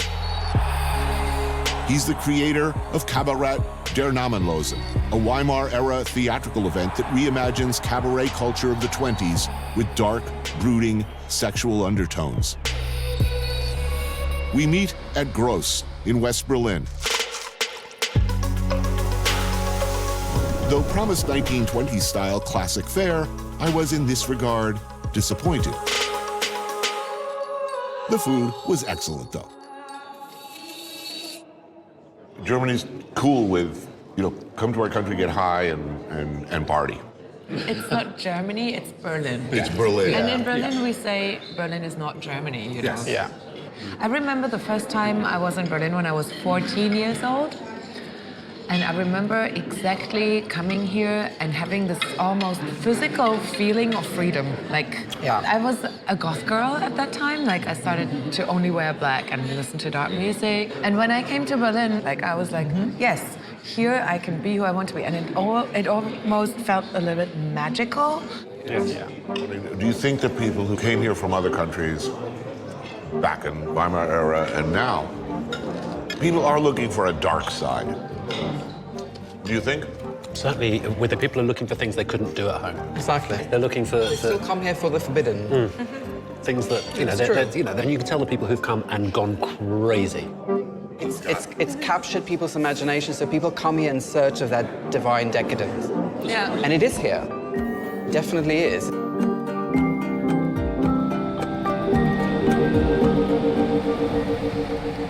During the Weimar years and later, just before and after the wall came down, Berlin became a refuge for artists, writers, and musicians at a crossroads in their lives.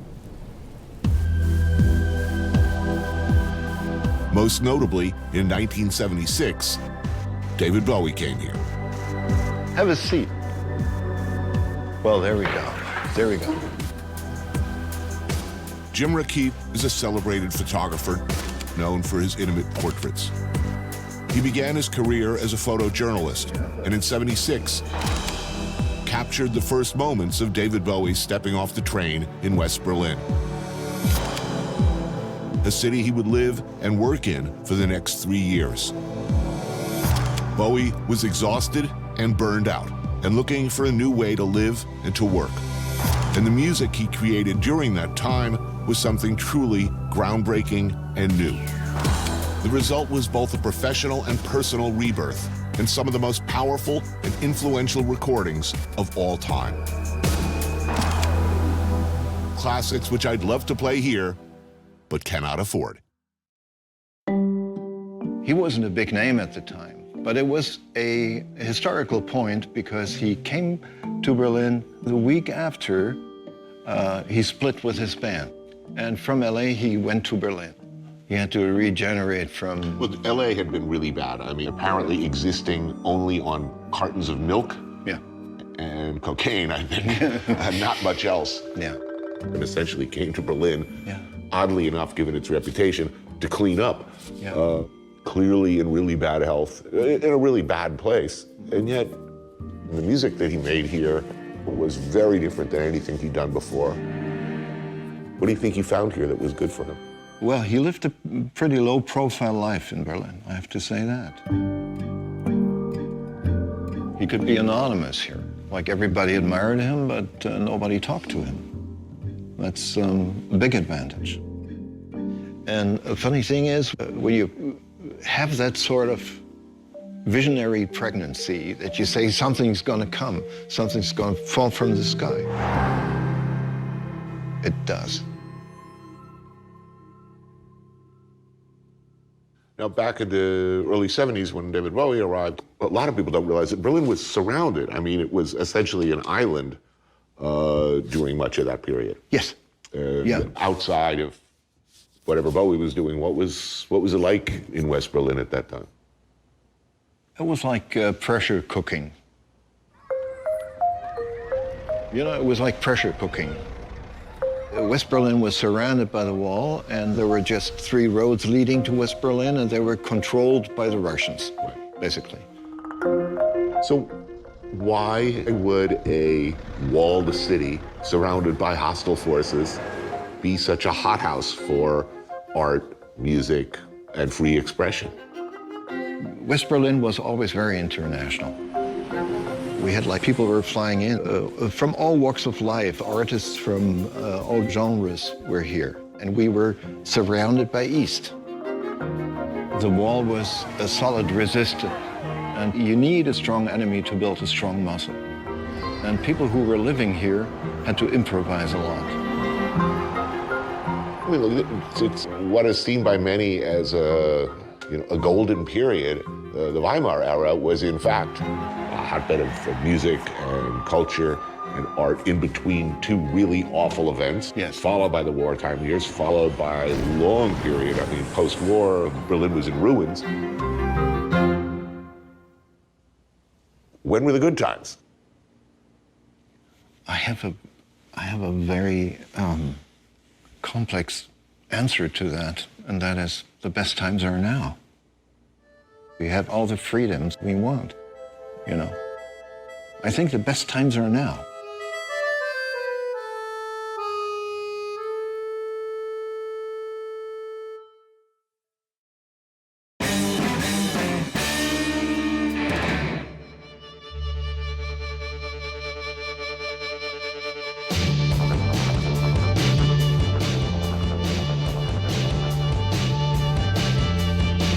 Sunday afternoon in Berlin, at the Mauer Park Flea Market, is a place where expat artists and locals alike can find what they want and didn't know they needed.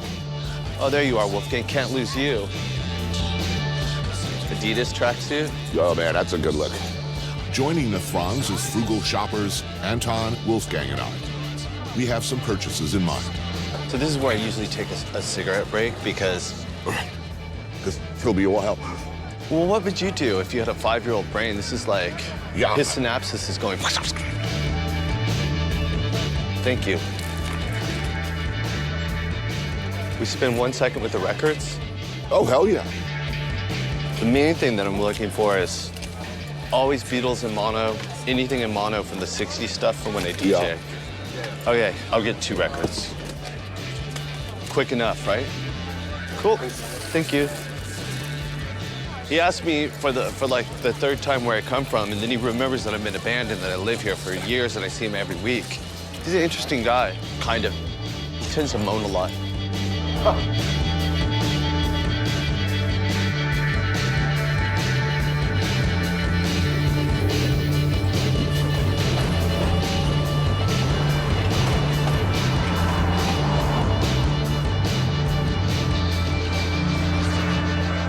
You know what you're ordering for dinner? I think German food.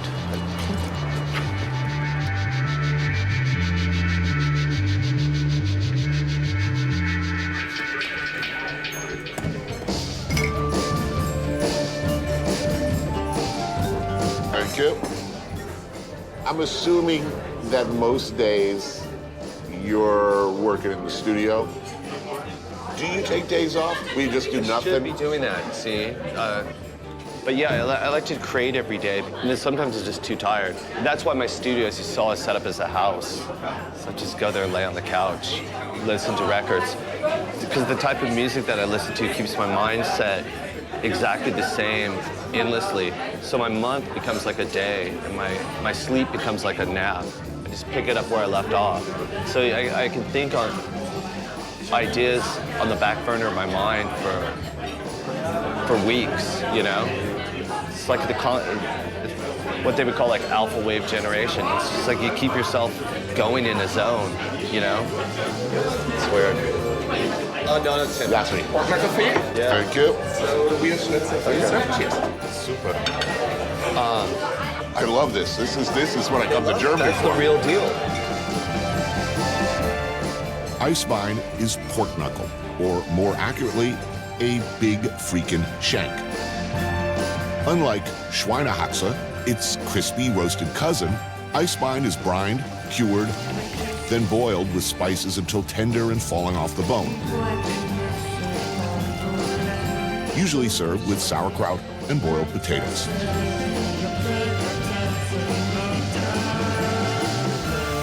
Schnitzel, pounded, breaded, and deep fried, and served with brown potatoes and green mushrooms.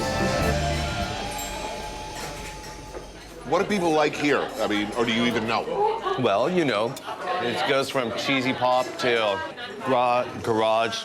People love techno. It's known for techno and real ethnic sing-along, get drunk songs. Do you play locally? Do you play here a lot? It's like, no. No. You live and work here and record here, but you don't. I'm not interested in it too much. Because I have nothing to prove. I mean, I've been playing since I was 11 years old. Do you think you have any responsibility as a musician other than to make the best art you can? Well, I have self-set goals. I believe it's the duty of older people to hold the torch just so somebody gets it, and then even older people can look behind them and go, oh, somebody else got it, they're following down the road. So that means like an older rider can go, okay, all isn't lost. It didn't end in the 60s. Here's this younger guy who's 50. See? But it's my responsibility to hold that torch for other people that are younger than me down the road. And even for the squares, to leave just this tangled mess of your art and ideas and let people figure it out. Don't spell it out. Right. You know? But I love it up here. I think it's okay. Because people stare at my hair, and you can be invisible. Well, that must be nice. Crazy, right? This is actually really good. No human could eat all of this. Yeah, it's farmer style. Yeah, I ain't farming nothing after this.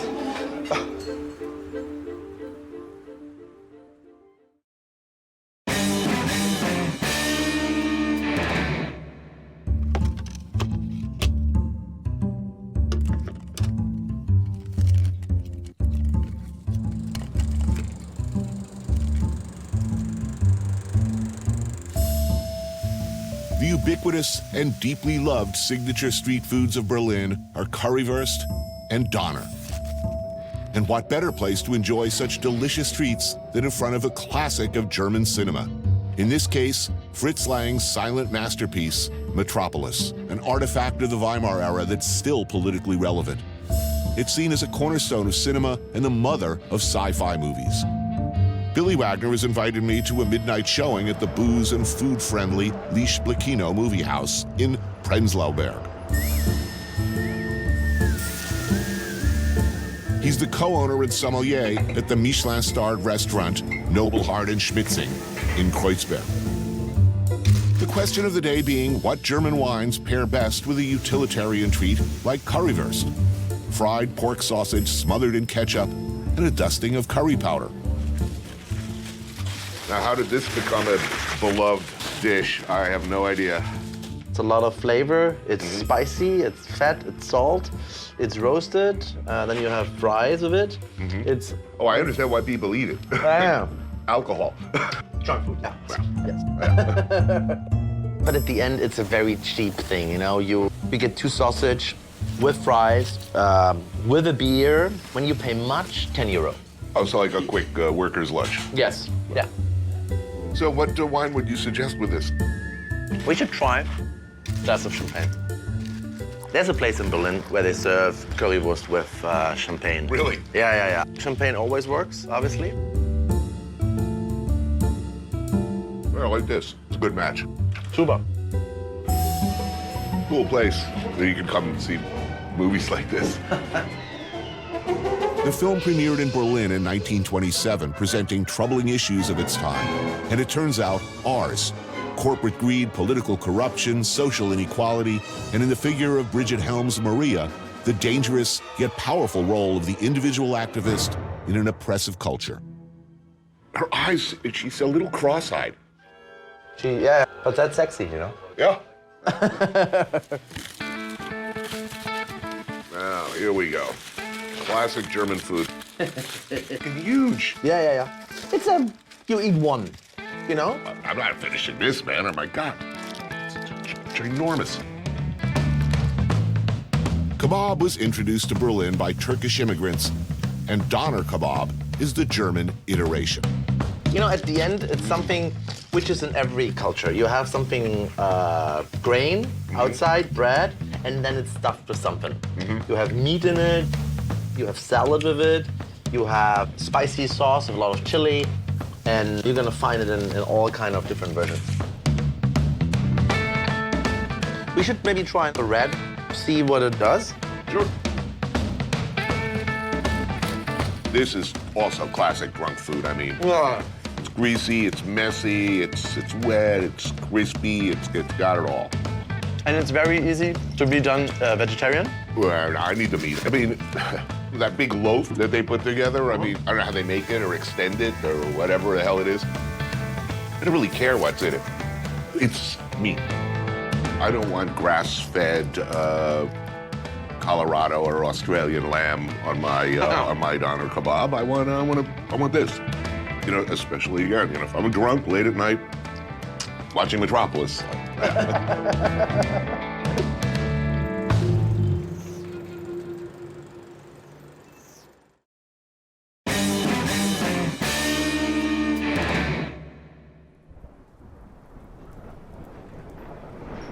Berlin has a dark side, but you knew this.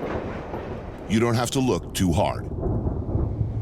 But renowned photographer Miran Zaunier has been looking with a fixed gaze on people in the margins for decades.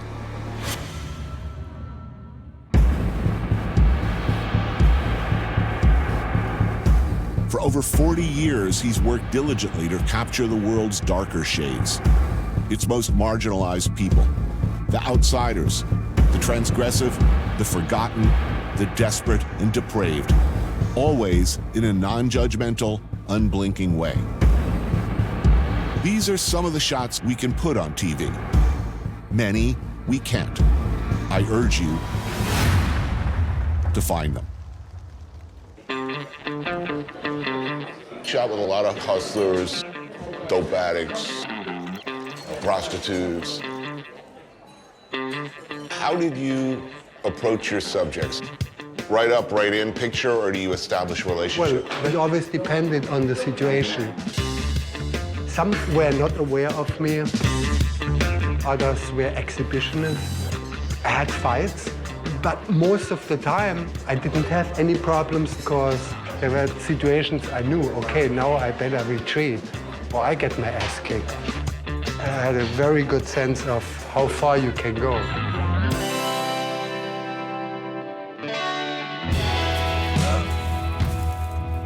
In recent years, Miran has been making films as well, shooting in abandoned spaces, celebrating all that is taboo, all that is wrong, all that is right about Berlin.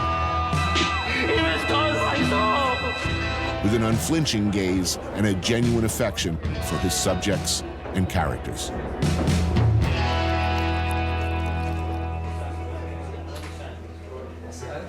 Berlin has a reputation as a place that you can come and be anything you want, behave pretty much as you want. Nobody's going to hassle with you. Is that true, do you think, and why? Endemic art is still possible. This is really important. You can create here independently, affording your little space, and do what the fuck you want to do. Of all the capitals in Europe, it's still the cheapest, the more affordable. Maybe you don't get anywhere, and maybe you don't make much money, but you can create freely. Right. No artist in New York City, Paris, or London can do this. Well, you said anymore. that you can't even rent a space. No, I mean, you got only if you really established artists, you can live in these places. So you can come to Berlin and you can have maybe a little show in some basement or cellar, and at least it's a start and it's an interaction, and this is good. And this is really good about Berlin. It was always good about Berlin.